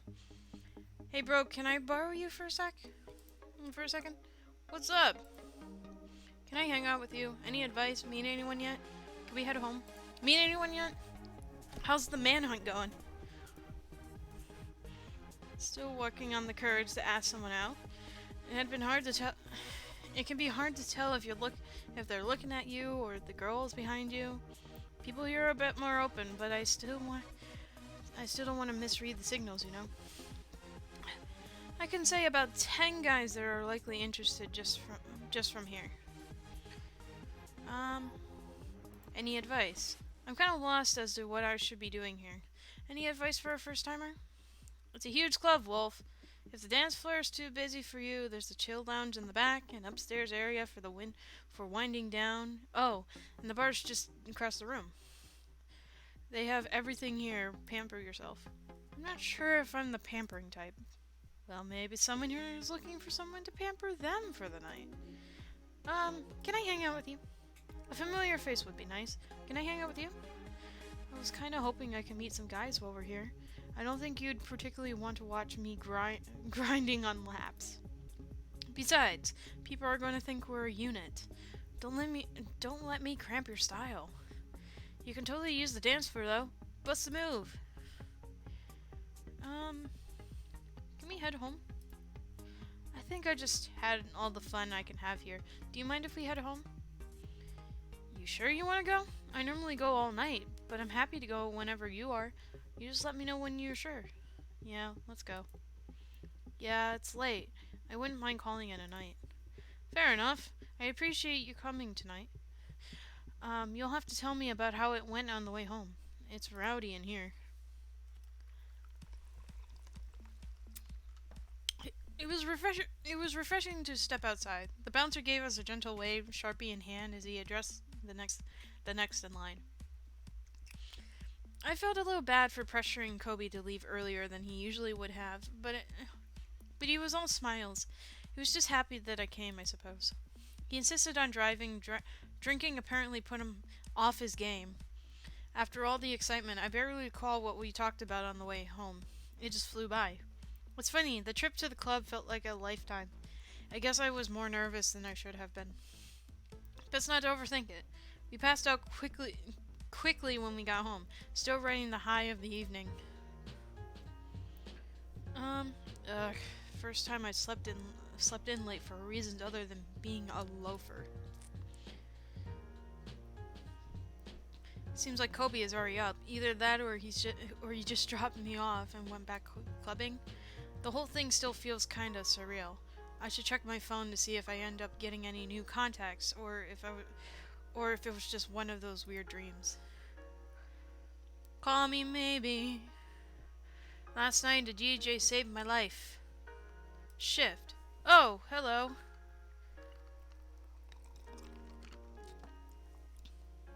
Contacts? So we got Coby, Seth, and Skye. Oh, shift. Duh.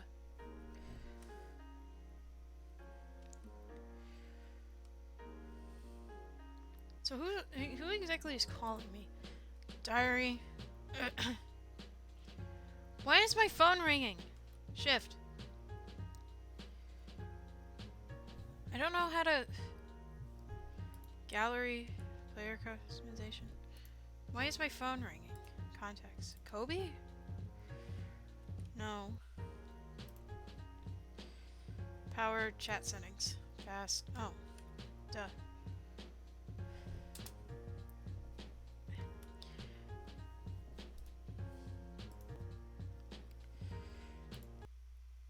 Oh shit, what did I do?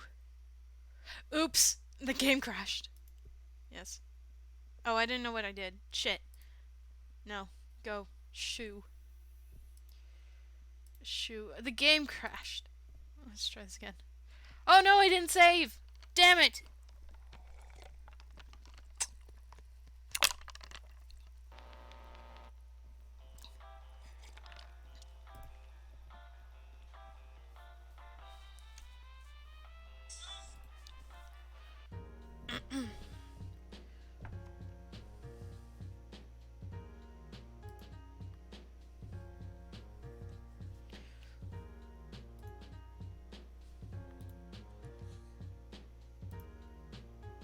My phone's ringing for some reason. Maybe I should call someone? I'll call Coby. You text Wolf? I didn't know you were home. Okay, I held my tongue long enough. Spill it. Did you meet anyone cute at a Morris? Come on, I gotta know. I'm still processing things. I'm not sure I'll be calling anyone back. I have a few possibilities, maybe. I already know the best person there. Hit on Coby. Oh god. So I can actually hit on him? My goodness. Well, we are stepbrothers anyways.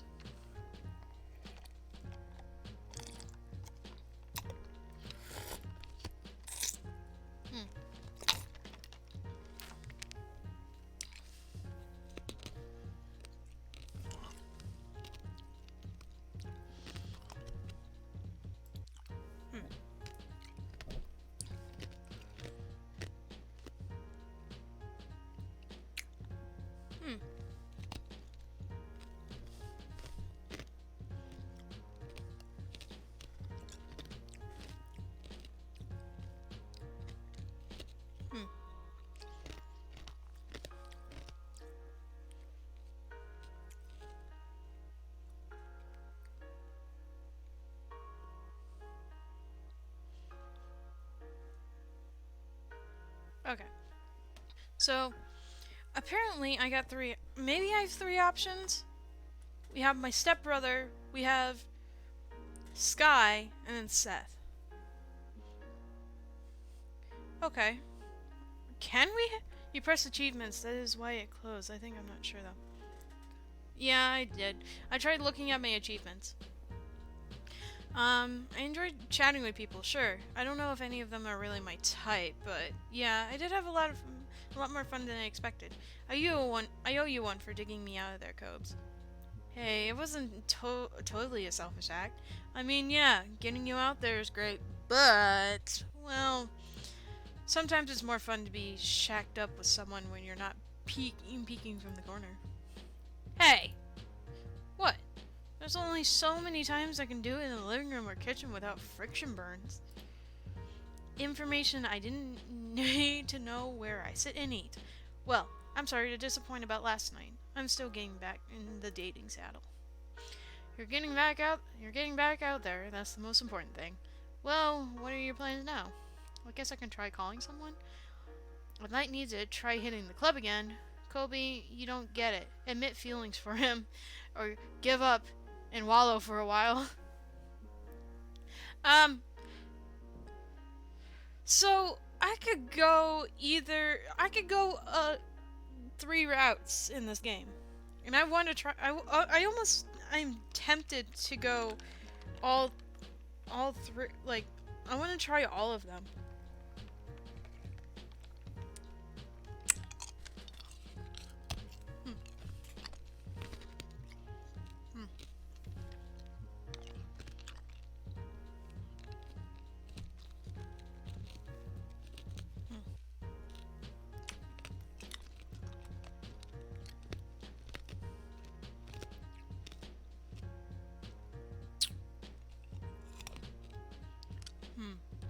I guess I can try calling someone.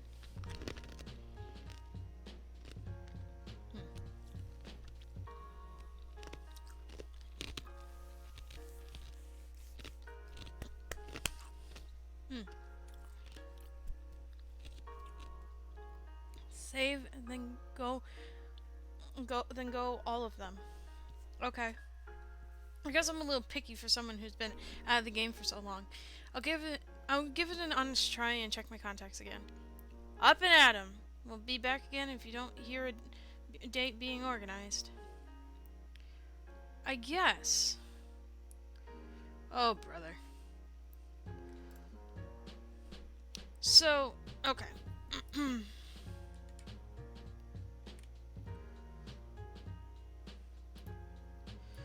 So, I'm gonna save in slot 1. Oh, hey, come on, wardrobe, cooperate. Something oh, okay, so... What is... Cocktail dress for turning some heads at a bar. Flashy rave gear would get me noticed. How about a suit? Pinstripe is in the air. They have a pool. Oh, okay.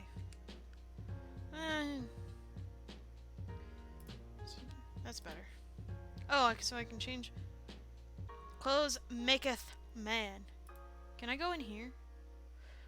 No. Yes, somewhat. So, okay.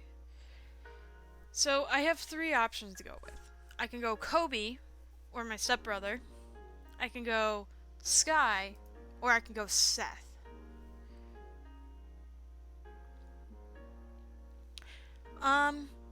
I think for now, I'm gonna go the Skye route. I'm gonna actually go Skye route. And, because she seems a pretty cool dude. Or, well, dudette, I should say. Also that guy. There's also Seth. But I'll call Skye. The Fox girl seemed nice enough. I may as well see how she's doing. Ring ring, ring ring, ring ring. Doesn't seem like she's going to answer. Click. Hey, this is Skye. Sorry that I'm not here at the moment. Leave me a message and I'll get back to you as soon as I can. How do I stop this now? Oh, wait. Oh, how do I stop this now? Oh, here we go. Beep. Leave a message. Hey, it's Wolf. We chatted for a bit at Club of Morris. I was wondering if you wanted to catch up. Give me a call back whenever. Boop. Okay. She must be busy. I'll wait until she calls me back, or try calling someone else that might be more free. Calling her back again is gonna come off as desperate. Ring ring, ring ring. Skye is calling me back already? That was quick. Was she screening her calls? Answer. Hey Skye, just missed my call or something? Yeah, really sorry about that. I was scrambling for my phone and didn't answer in time. Thanks for calling though. No problem. You were a lot of fun to talk to at Morris, and I wouldn't mind doing it again. Somewhere quieter though, right? Yeah, I'm about as lightweight as they come when it comes to drinking, so the club really doesn't have much for me. You were fun to talk to as well, by the way. Did you get up to much after I headed home? I had a short night. Stayed a while. I was pretty late. I was out pretty late. I stayed a while. Met a couple cool people to chat with. It seems like a nice place to make friends. Ignoring all the booze and flashing lights. I didn't hang around for too much longer than you did. That's cool. It wasn't really my thing. Too many people I didn't know and a bit too loud. Present company excluded, of course. Ask her out, don't push your luck. Let's see. Do I ask her out or do I not push my luck?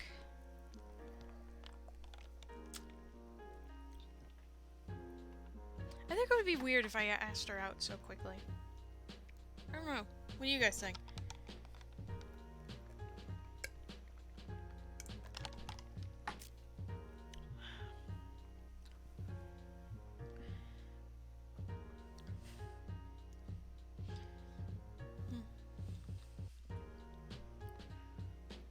Skye's picture is actually really cute, too.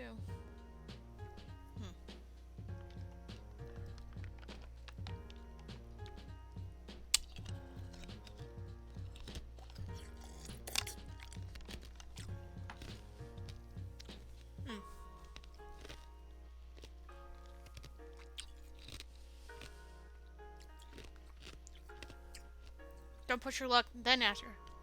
Okay, don't push my luck. I'm glad you feel that way. Anyway, it was fun catching up with you. I'm glad you got home in one piece. Oh, you gotta go? I have some stuff to do, but call me back sometime if you like. I'll text you. See you later, Wolf. She seemed happy to hear from me. I'm not quite sure if I'm ready to be seeing her again just yet. Maybe I'll try calling someone else. I'll call Seth, actually. I'll call Seth, maybe. That young feline rider seemed interesting. He said he'd be heading to the library today. Maybe I can still catch him. Ring, ring. Ring, click. Hello? Earth.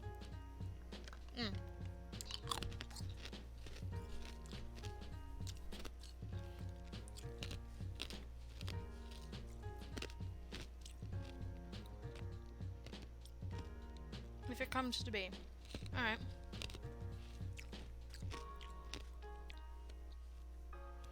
Don't mind me just being weird. Hey, it's Wolf from Amoris. You mentioned I should give you a call today since I just rolled out of bed. I figured now was a good time as any. Wolf? Oh, right, the interviewee. I'm glad to hear you called back. Okay, I'm okay. I was just on my way to the library now. It's a great day for oh, jeeps. Or jipes. Oh, jipes. A loud thud on the other end of the phone was followed by some muttering and grunting. Apparently I distracted him in the middle of something. Was this a bad time to call? It seems like you're having some difficulties there. No. Just had a few books I've been meaning to return before they became overdue. Though sometimes I think the only reason the library stays open is just because of the fees I wind up paying. I'll take it as you're a fairly avid reader as well. Definitely. One can't expand one's horizons enough. I'm just about to head inside. Do you want to drop by and meet me in the lobby? Sure. We'll go. I will. You know what? I'll go Seth for right now. Sure. Let me just get reasonably decent, and I'll pop right over. Oh, you never told me when the reading was. I hope I didn't miss it. Reading? Oh no. What time is it? Glancing at the clock, I saw it was a little after 10. After I mentioned it to Seth, he seemed to calm down. Phew, sorry about that. I get a little too deep in my head sometimes. The reading is at noon in the community room. We got plenty of time. Good. Well, I got nothing planned this morning, so I'll just drop by since you'll already be there. We said our goodbyes as I tried not to flinch every time I had another book drop on the other end. I think heard is supposed to be the word, and I hopped out of bed to get dressed. Despite not needing to rush, I did feel a little concerned about making him wait. I scooped up some clean clothes and got myself as close to presentable as possible. Why not? Coby was stumbling around the kitchen, blurry-eyed and in nothing but his underwear, as I was heading towards the door. And where are you off to in a rush? He's got a nice bod, I'll admit. Just meeting someone. Found an interesting guy at the club last night, and he invited me to an event. Ooh, first date, huh? Don't get started, little bro. Heard everything that happened last night when you and your friends got back here. Okay, have fun, but I expect a full report. I promise. We'll dish about all about him later. Later's good. Right now I need coffee and a shower. Again? Coby followed his beak back into the kitchen as I made my way out the front door. I honestly haven't been into the public library in ages. Between work and Coby's nightlife, I've been too occupied to think about culture. Probably why I was curious about this feline. Not that my friends were dim, far from it, but they were more passionate about surfing, tanning, and chasing tail than discussing the latest popular literature. Oh, and is your character a guy or a girl? Sorry, I didn't see the start. My character's a girl. But in all of the dialogue, it said that it was set for a male character, so it's gonna be kind of weird, heading here and there, but my character's supposed to be a girl, and of course my name is Wolf, and I'm a wolf character. Stretching. Last night was all about trying new things, so I figured this was another tick mark off my newest bucket list. He's adorably nerdy. Look may have also had some influence on my choice. Yes. True to his word, Seth had found us a couple of seats close enough to enjoy the reader, but not in immediate view. Everyone else was getting settled in, so I managed to make it to my seat with a minimum of fuss. I am out of breath for some reason. Seth beamed at me before turning his attention back to the front of the room. Jesus Christ. Nick Kovac. Novak, sorry. The Drew had settled in the lawn just outside the front door, glistening in the last few rays of moonlight before the sun crested over the horizon. I didn't know what was being read or who the author was. The placard just outside the room had a few bits of information on it, but nothing that rang a bell. Seth chuckled quietly, likely due to my confused expression. Oh, his name is Nick Kovac. He's one of my favorites for a light read. Blood was the color of the clouds, and the same unwashed crimson spilled in ribbons across the floor before him. It was a body emptied of life and oh my god. Light read? What definition of the word light are you using? It's genre fiction. Murder mystery with a little thriller thrown in for spice. He's got a way with words that really captures the imagination.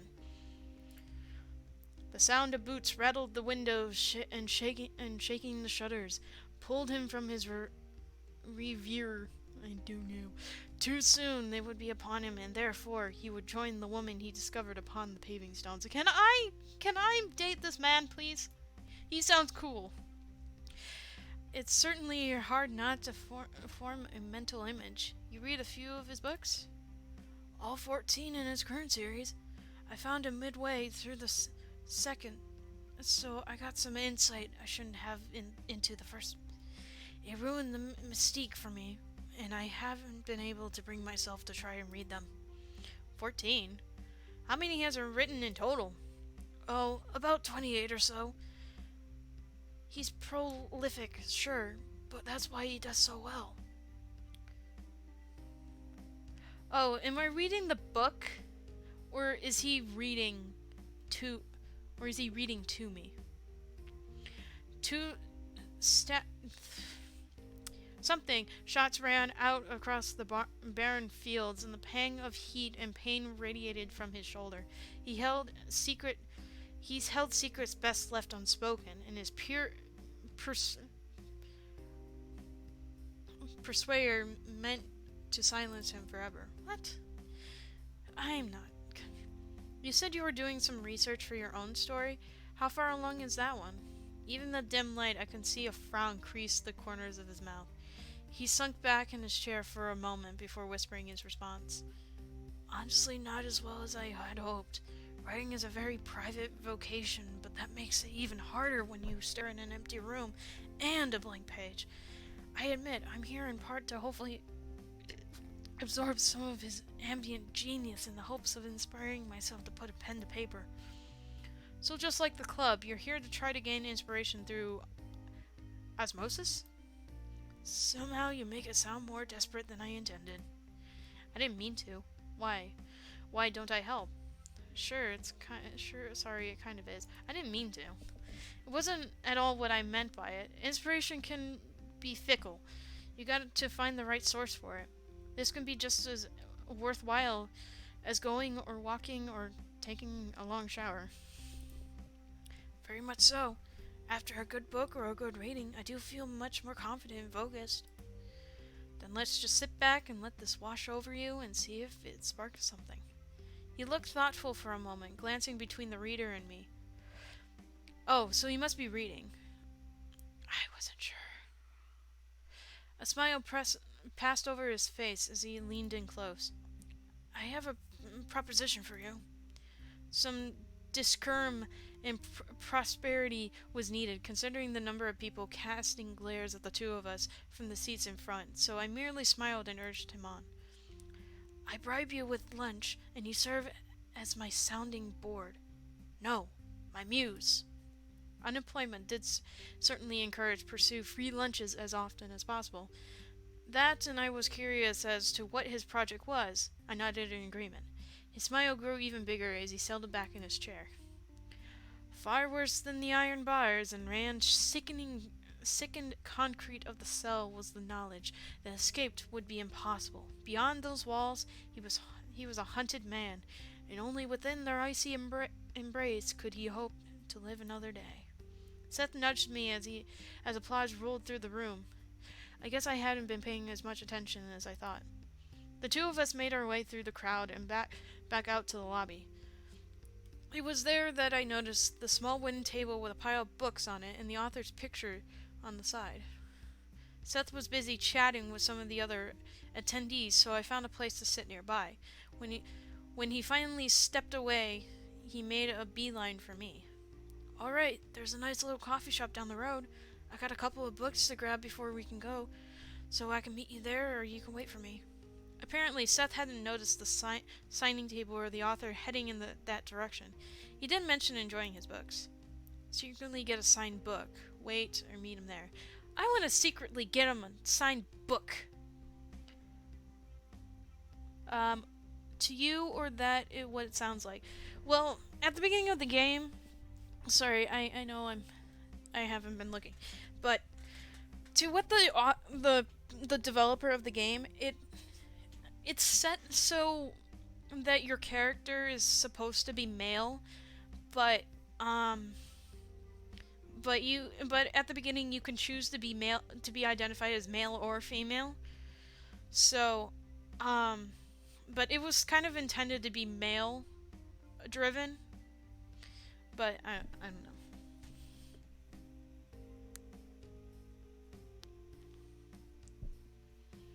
Why don't I just wait and see you back here in a sec? Excellent. I'll just be a moment.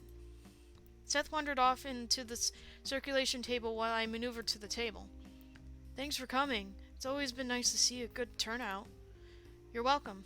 First time I've been to a reading. I don't get out as much as I should. Then double thanks. It could be hard to compete with everything else out there to do. What can I do for you? My friend is a big fan of yours.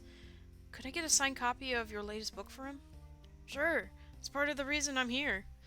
Did you have something in mind for me to write? Something encouraging. Something simple. Something encouraging. Come on. We have to encourage...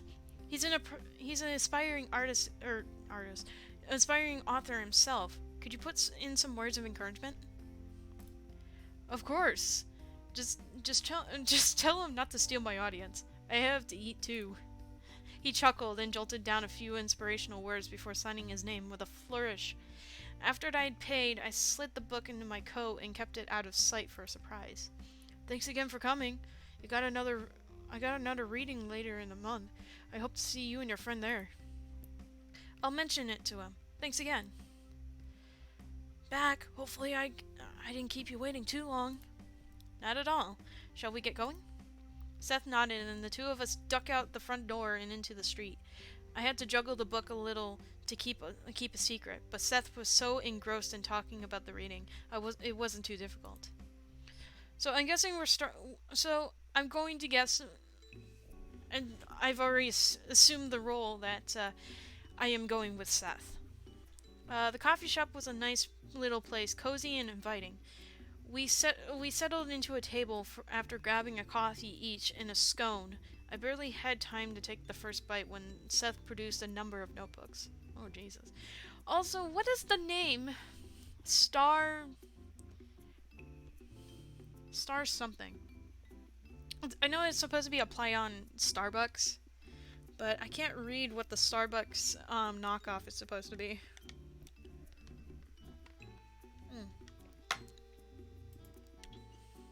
Starluck or something? Starlux? My writings are a little scattered. I tend to just grab what I have handy to jot my thoughts down. Are you trying to write? I need to finish my coffee first. Hey, what are you trying to write? Well, it seems to me the first thing to do would to get organized. You got a bunch of bits and pieces, but have you considered what you want to do with them? I was thinking of maybe something involving the main, but I could also bring in a... That sounds like a no. just don't quite have my thoughts together. It's not as simple as that, you know. There has been a... There has to be some... Seth, no, it's okay. No doesn't mean that there isn't something to work with. It just means you don't yet have a direction. Wasn't that the reason you wanted to do this? You're right. Sorry. It's easy to get lost in my head, I suppose. Writing seems to be a really important thing for you. What got you started? Reading, mostly. I've been a little bookish, and, well, I enjoy so much of my time in other people's worlds that I wanted to make some of my own. I assume you aren't just a writer, since you're still working on a book. What else do you do with your time? I'm not terribly fond of talking about it, because it's just embarrassing. Well, now you have to tell me.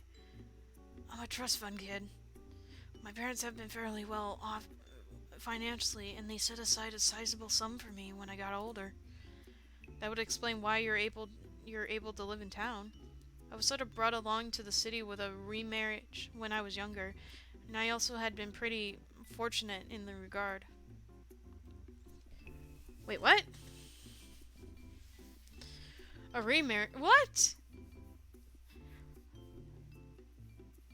So, I'm confused. What? I thought maybe we'll figure out mine. Not to be forward, but you don't seem terribly happy being idle.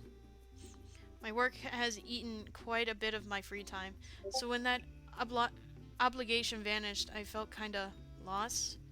I'm glad my little brother got me out of the house at least. He sounds like an equally interesting person. In a different way, I suppose. I heard Discord. I want to figure out what's the Discord. What's going on in Discord? Excuse me.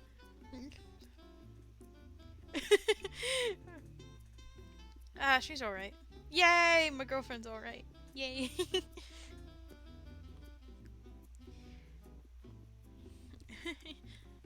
Yeah. He's a character, but I love him. I love him a little too much. Cough, cough.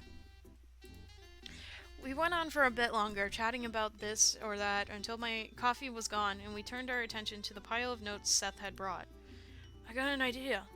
You're right in that I spend a little too much time in my own head. Maybe what I need is some structure. Sounds good.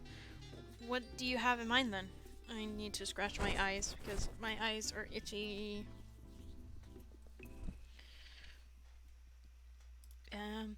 Since I can't seem to settle on something, why don't you tell me what I should write? Really? With all your talk of muse and inspiration? Muses and inspiration. I think of it as an exercise. You give me a framework to build from, and I write the story. It gives me a focus and keep me from wandering. Alright, I suppose that makes some sense. Why me, though? Because then we'd both have some investment in the final piece. That would make it all the more likely to keep you humoring me. Fair enough. Where shall we sit? At the beginning. What kind of genre should I write? Ooh! Yes. So I can either go sci-fi, fantasy, romance, or horror. I'd say fantasy, because I like fantasies. Yeah, I would think if you had a stepbrother, then your parents would have to remarry. But, I mean... I guess that would make sense. But whose side did I come from? The mom or the dad? That's the question. Swords and sorcery have always been an enjoyable read for me. Knights, monsters, and magic all clashing in a far-off realm. Will there be damsels in distress? Maybe some heroic mythos involved? I could see some ideas. Okay, how do you see the main character? Is there some defining feature you like? Heroic, deeply flawed, regular person, and begrudgingly involved. Deeply flawed. Like, complex, multifaceted characters. People who mess up but have to keep going. Something about the struggle to just get by really resonates with me. My favorite kind. Nothing like being able to explore shortcomings through lenses. Having someone for whom they are only gray opinions. Only gray options, no black or white. I'm getting some great ideas here. I told you that I'd make an excellent muse. That you'd make an excellent muse. Glad I can help. That said, I got a question for you this time. Oh? Suddenly the interviewer becomes the interviewee. My, how the tables have turned. It's quite the plot twist. Anyway, I was wondering, what do you plan on doing with this story after you're done? I haven't really considered it. It's probably something I shouldn't even worry about until it is written. I think you should keep it in mind. Ponder it. I also think that you should keep those notebooks away. Let the story build itself. You'll be less inclined to overwhelm yourself. Fair enough, but I reserve the right to call you the instant it's done. I need your eyes on it as soon as it's out of the printer. It's a deal. Looking at the clock, I noticed we already spent quite a while chatting back and forth, despite not... Shut up, phone. Shush. Despite not having a set schedule of my own, I figured Seth may have other places to go. It's afternoon already, and I don't want to keep you. I mean, if you're busy. I should get to it. The fresher the ideas are in my head, the more likely I'll be able to actually keep with it. He smiled up at me for a moment before we both Jean cleared the table, standing up and tucking in our chairs. Wolf, thanks again for this. It's the most motivated I've been in quite a while, and it was good to spend time with you. Same here. You're a very interesting person to be around, Seth. It's a nice change of pace. Only interesting? I didn't mean... No. Not at all. You're also extremely adorable and sweet when you aren't wrapped up in your own thoughts. I'd still take the compliment. Thanks. You got my number, right? Give me a call if you have any questions or you just like to chat. I think so. You called me, right? Let me just write it down so you don't lose it. I scribbled it down for it, and he put it in his pocket, smiling happily at the offer. As he checked his notebook, he was secure one last time. I will make a call, but hopefully not burdensome. Use of your own opinion, Wolf. Thank you. Oh, I almost forgot. I got this for you. I know how you like that author, and I thought it would be a nice gift. When I handed him the novel, his eyes went wide. A smile spread across his face in an instant, and he looked back up at me, beaming. You got me a signed copy? I didn't even realize he was doing signings. Wolf, this is the best thing I've ever gotten. Before I could even react, he leapt up against me, wrapping his arms around me, and pressing its lips to mine. We both began to blush after the moment of exhilaration began to fade. He quickly pulled away and glanced down toward the floor. Wait. And pressed it is he so... I think he meant... sorry, I didn't mean... Kiss him on the cheek, kiss him on the lips, forgive him! No!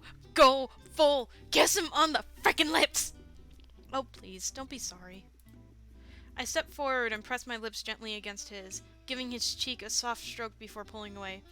A barely audible purr rumbled up from his chest before he turned his head and to cough and regain his composure. Ah! Frickin'... I'll have to remember not to let you go so soon next time. Well, I need to get going. Gotta keep the story fresh. We said our goodbyes, part after a final lingering hug. As I watched him leave, I felt a sense of happiness that I haven't experienced in the past few weeks. Writing was a very important thing to him, and in the span of a cup of coffee and a cake, he wanted me to be a part of that. Aww. I like that. Also, a purr. I love cat purrs. They're adorable.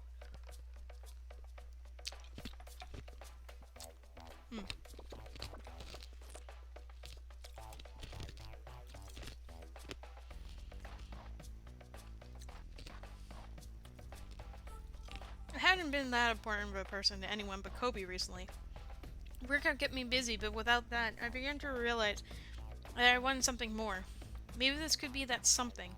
Either way, I'd need to be ready with some juicy gossip when I got home, or Coby would never stop pestering me. Hey, taking the waters. Oh, Can I go to bed? My brother's bed. The springs are a little worn out, but otherwise still leagues better than mine. If you're wondering why I'm sleeping here, it's for a fresher perspective. Every time I look over his corner of the bedroom from mine, I just think of them going at it. Oh, I have my laptop. Shift. So, I can call Coby, I can get Skye or Seth. I want to check my entertainment center for the last few weeks. I'm gonna call Coby. Why not? You text Wolf? Ah, I didn't know you were home. Okay, okay, I've held my tongue spell. Oh wait. I'm still processing things. Since... Gee, thanks. No pressure then. You're not going to get this far with cold feet, are you? Clubbing was the hard part. If you get someone's number, I guess I am being a little cynical. Thanks for the pep talk, Cobes.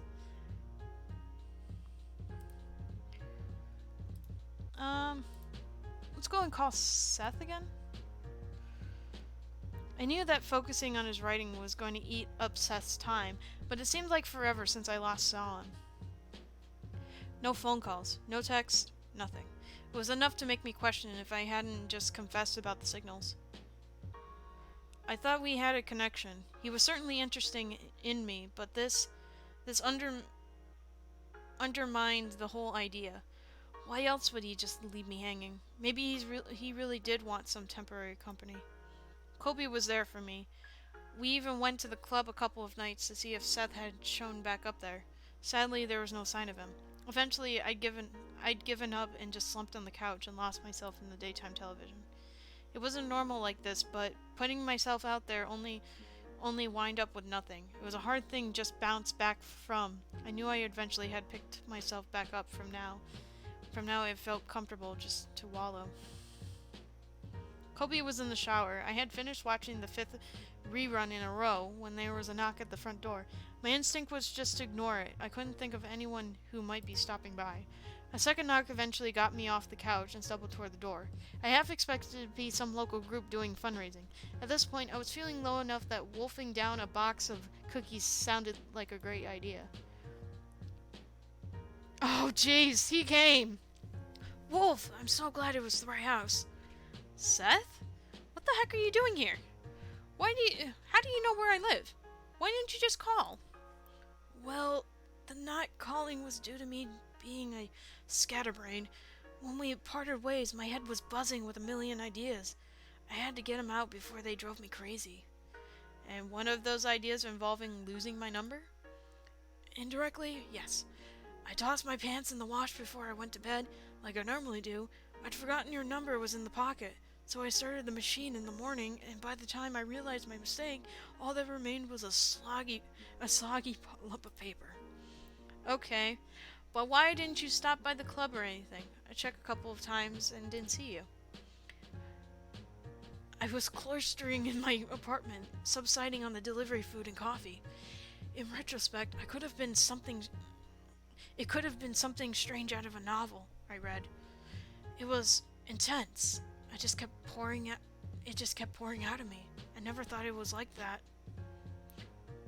What came out of you? And still haven't explained how you found my address. I mean, I'm a little upset you didn't call, but not about this, I think. It's just weird.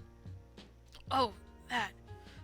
Oh, well, I could write a whole story about it. It was me. I found him for you. Coby? What? Coby, thanks again. You're a lifesaver.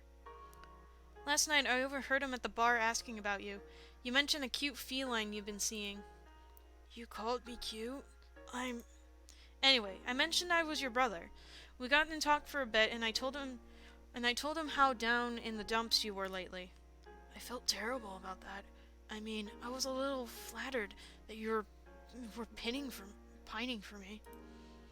My cheeks began to flush red as I stammered out a defense. I wasn't pining. I was just sad since I haven't heard from you in so long. I told him that he should drop by today and catch back up with you. Maybe get you off the couch for a while. And here I am, groveling on bended knees. I could tell you how amazing our first time together was. I wouldn't want you to think I'd just leave it at that. First time? First time doing what? Huh? Both me and Seth blushed profusely as Coby began to laugh. You two are way too easy to embarrass. I think I'm liking the idea of Seth and you. Oh God, Coby, no. No, Coby, no. Coby, how about you make some coffee for all of us? Seth and I need to talk. Alright. I know when I'm no longer needed. I like Seth. He's cute. You're right about him. He's quite the character. He's my brother. We had always been there for each other. He does get a little nosy about my personal life sometimes, however. It's good to have someone who cares about you. You still haven't told me what kept you locked up by yourself for so long. It wasn't something bad, was it? Bad? Not in the least. Without another word, he turned away and began digging through his book bag. A moment later, he handed me a pile of papers, all neatly collected and held together with a binder clip. My arms almost sagged at the weight. There it is, all thanks to you and your brilliant inspirational techniques. What is all of this? I'm still not getting it. It's the story we talked about. I sat down and wrote it, beginning to end. It's true that it had been a while, but it was nearly a ream of paper I was holding. The amount of work and time he was suggesting would be mind-boggling. Nevertheless, there it was, a title page and thousands of words that followed. Wow, you must have been really inspired. How did you do this? You must have been really inspired. When you suggested I give you an idea to write, I didn't expect it would completely consume you. I know. I've never been this driven before. Maybe it was your encouragement or your practicality. Just know that when I got home, I was focused like I'd never been before. Honestly, I didn't know what to make of any of this. I had mostly thought it was just some playful game like his interview. The pile of papers in my hand suggested otherwise. I want you to read it. Not this very second, of course, but go through the whole thing. And don't worry, no more radio silence from me. Coby insisted on watching me program your number into my phone, and I wouldn't be losing that anytime soon. Why not? Phew, that was quite a bit of work. Why not now? It's not like I have a pressing need to keep watching daytime TV. Did you have any other items on your schedule for today? Really? I mean, no. There's nothing important I need to do. I really don't expect this, though. I thought I was the only crazy one in this relationship. Far from it, my feline friend. Now let's head into the kitchen and get you some real food while we go over this. Jesus Christ. This cool cat.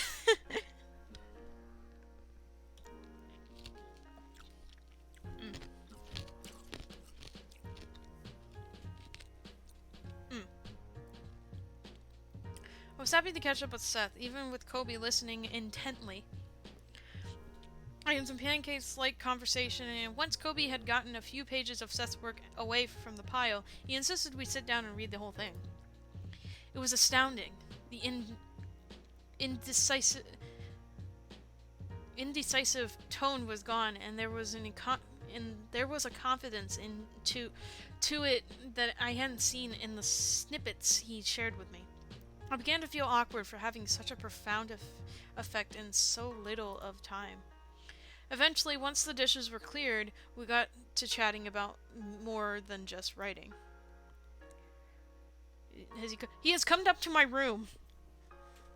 Is it wise to invite me in your bedroom so soon? Did you have some ulterior motives I was unaware of? Well, no. I mean, none of that I would act on. I get the feeling there's something else you want to tell me. It isn't all about the writing. Don't get me wrong, you've been an amazing inspiration, but I wanted to know if there was something more. Something more? I'm attracted to you. You're attractive. There, I said it. Wow, it feels so good to get that off my chest. And that's not too bad to hear either, I admit. I'm just baffled. Did you think I was only after you for your writing skills and inquisitive nature? I suppose not. On some deeper level, I've just gotten my signals crossed before, and it's not important. It's more important that we're on the same page, and that I give you a proper date next time. Next time? I look forward to it. Next time. Next time? You don't you don't think I enjoyed your company at the coffee shop? Or that I'm not enjoying it now? Remember that you saved me from the black hole that is daytime TV, excuse me. Drew, one can say you owe me your life and fealty. I don't know these words. Or one can just be happy that you enjoy time with oneself, or me. I think that got away from me. I like spending time with you whenever. Doesn't have to be a fancy restaurant or a nightclub. Still, we don't need to wait to have a good time. Unemployment is still looming large over me, and you seem pretty free today. Is there something you like to do? This is pretty nice, no? He looked so adorable when his cheeks were flushed, and leaned over to ruffle his ears. So you just want to stay cooped up in someone else's bedroom? Not just someone's. Yours specifically. Why mine's more ulterior motives? If this is all about your plan to keep us in bed, should I know about that? Can I lock the door so Coby doesn't barge in? What? No, I mean, not quite, but you're enjoying this, aren't you? A little bit. Actually, quite a bit. You know, I've never gotten to see your place. I imagine it's quite nice. It's a serviceable but Spartan. I'm afraid I'm not terribly good at the domestic side of things. What do you mean, domestic side of things? No time to decorate? Do you not like furniture, or is your glamorous life of writing simply eating up all your free time?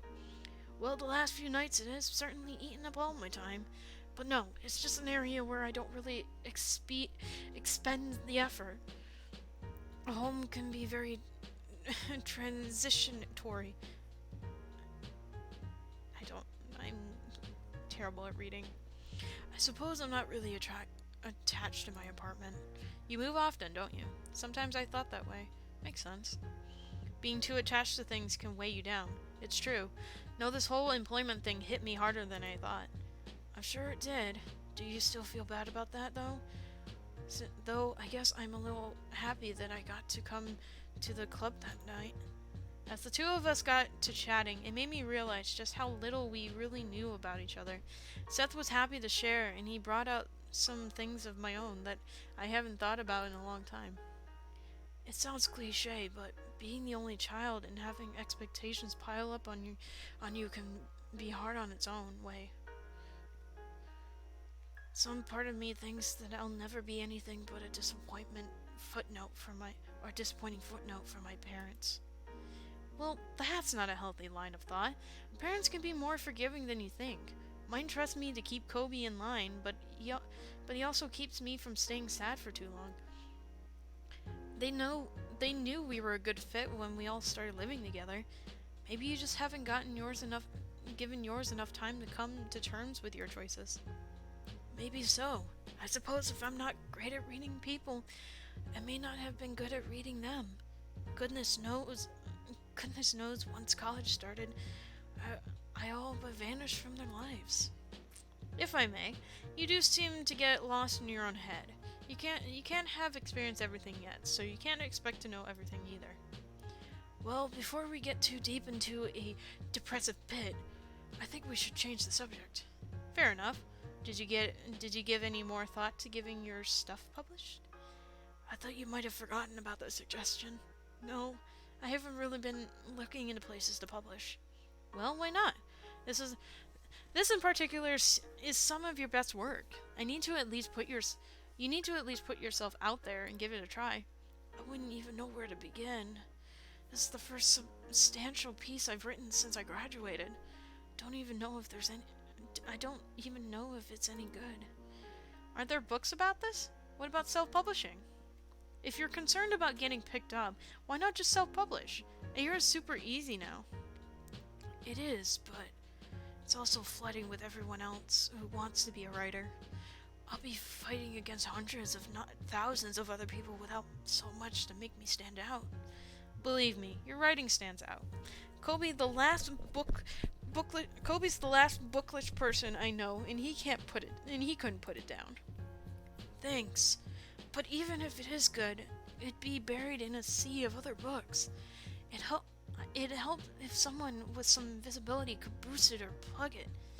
Which brings me back to square one. I couldn't bear to see him give up so soon after accomplishing so much.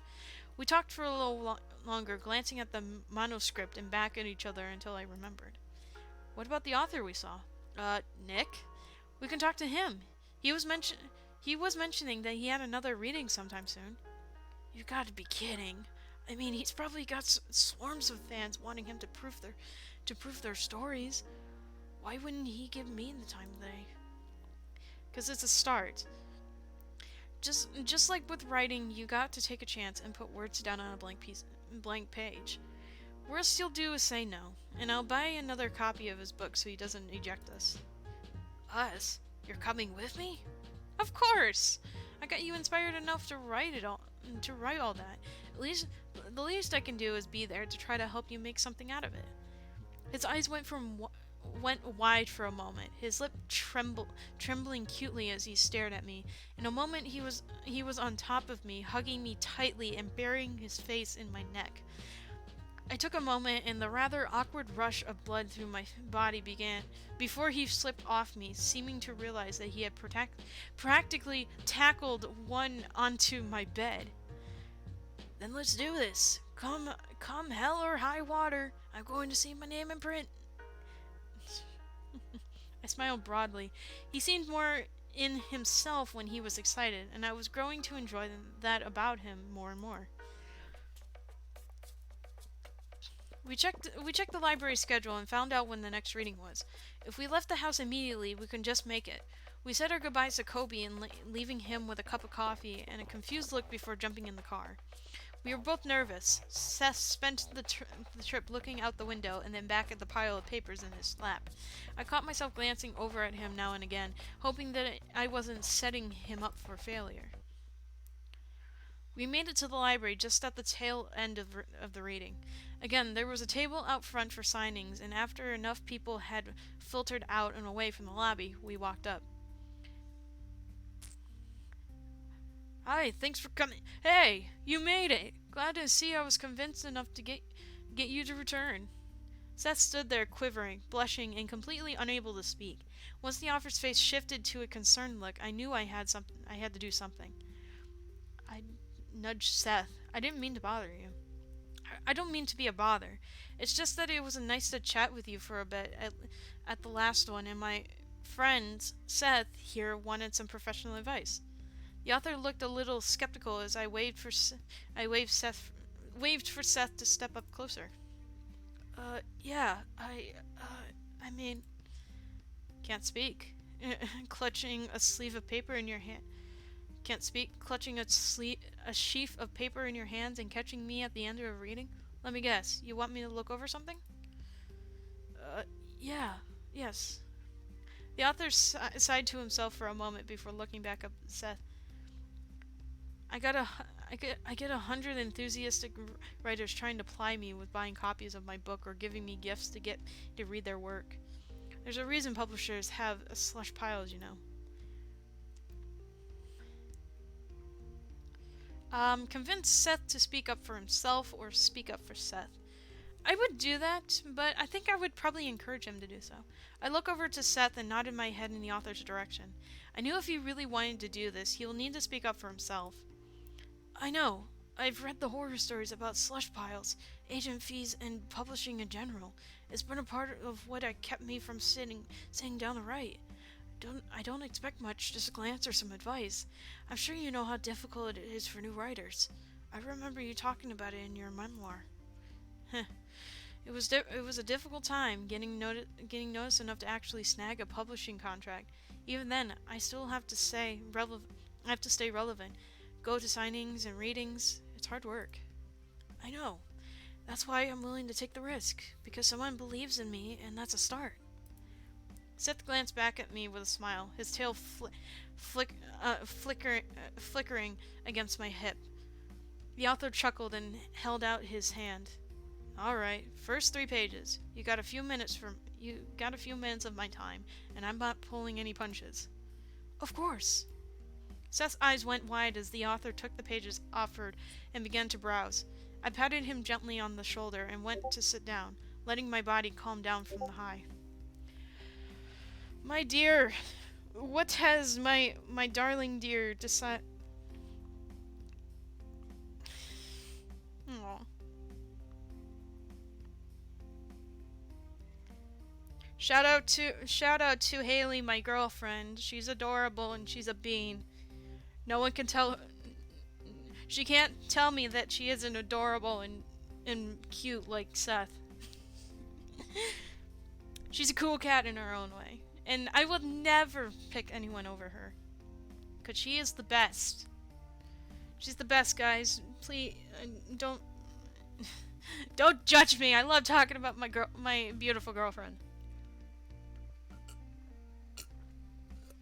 I believe that she is my soulmate.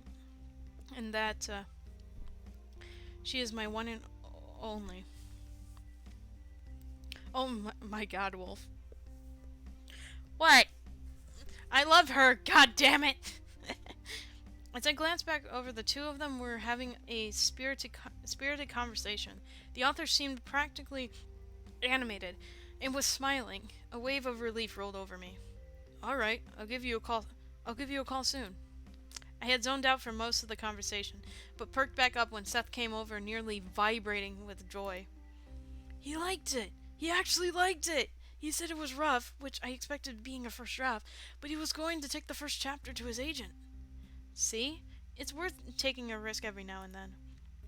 You're more than just a muse. You're like my guardian angel.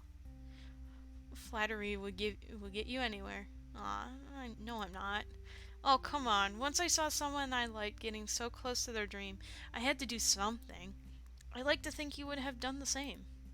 He smiled broadly and leaned up to kiss me on the cheek. You are far too modest, Wolf. Literally none of this would have been possible without you, which is why we must go celebrate.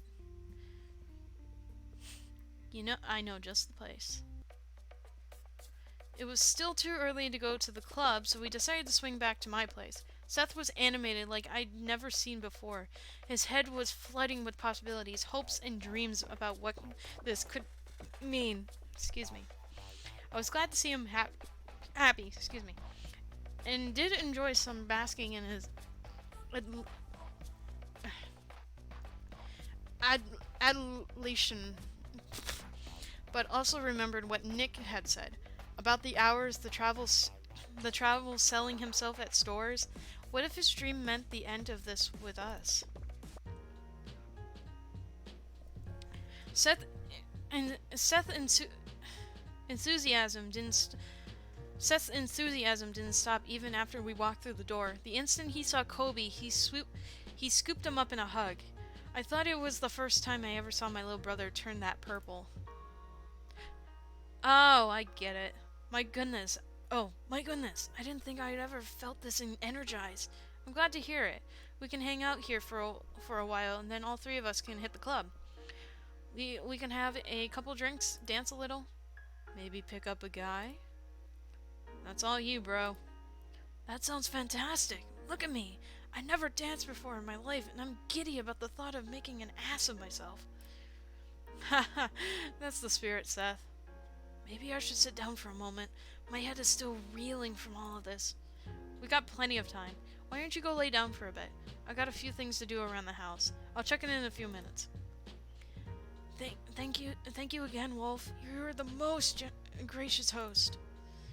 He's a cutie, Wolf, and a good hugger. Hey now, hands off. I saw him first.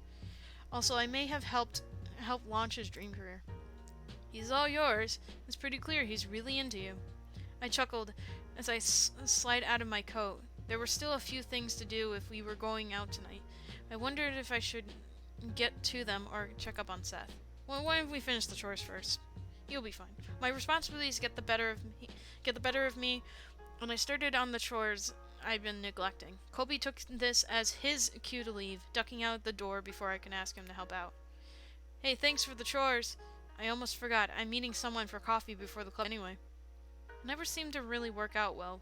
Being the practical one of the two of us, still left to my own devices, I made short work of the dishes and the cleaning. It wasn't long before the sun had begun to dip in the sky. I hadn't heard a peep out of Seth despite my activity out front. I took off the latex gloves I had been using and left them on the counter as I peeked into the bedroom. Clearly, Seth have overestimated his stamina. He was out cold, snoring softly.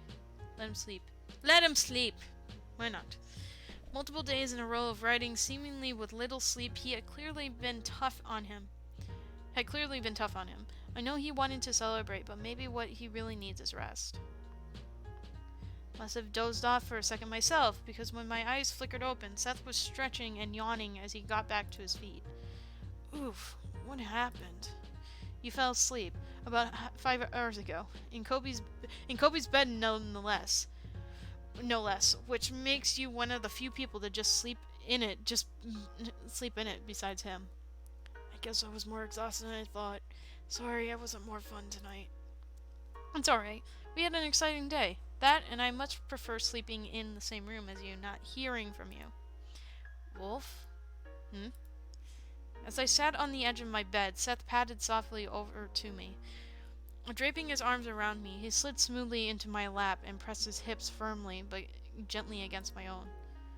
Oh goodness, what are we doing? We held each other in that moment, cloaked in darkness, on such a silent night, just kept close and safe in each other's arms. When the kiss finally broke, reluctantly on both our ends, Seth smiled down at me and rested his head on my shoulder for a moment before slowly sliding back out of my lap. That's my way of saying thank you. Thank you for humoring me, pushing me, and most of all being willing to put up with my vanishing. Not many other people would be willing to take someone back after that. I'm not most people, Seth, and if that kiss wasn't any indication, you were certainly worth waiting for. You're such a flatterer. Unfortunately, I don't think I'm up for much more tonight. That full-body giddy high I was on had faded, and my body is threatening to rebel against my currently vertical position. Let me take you home. Would you like some coffee? I can take him home. Let me drive you home then. I wouldn't want you to pass out on the way and get in an accident. It's alright. It's not that far, and the traffic will be light. Besides, my place is an absolute pigsty right now, and I couldn't bear to have you see that. I have a lukewarm coffee in the car. Only if you're absolutely sure. I am. Fair warning, though, keep your schedule clear. I intend to make up for these half-hearted dates with something spectacular. I'm looking forward to it. I can't wait to see what you might have planned. Let's make sure to pull out all the stops. I assure you not a single stop will remain unpulled in my entire apartment. He gathered his things together and after another peck on the cheek, goodbye, made his way out the door. Doubt still lingered about Seth's book. It brought us together for the moment, but I couldn't help but worry it may also break us apart. Then again, that's what dating is all about, it seems. Being willing to put yourself out there and take a chance and you can make a connection. It's not like I was seeing him for free lunches and attention. This was clearly important to him.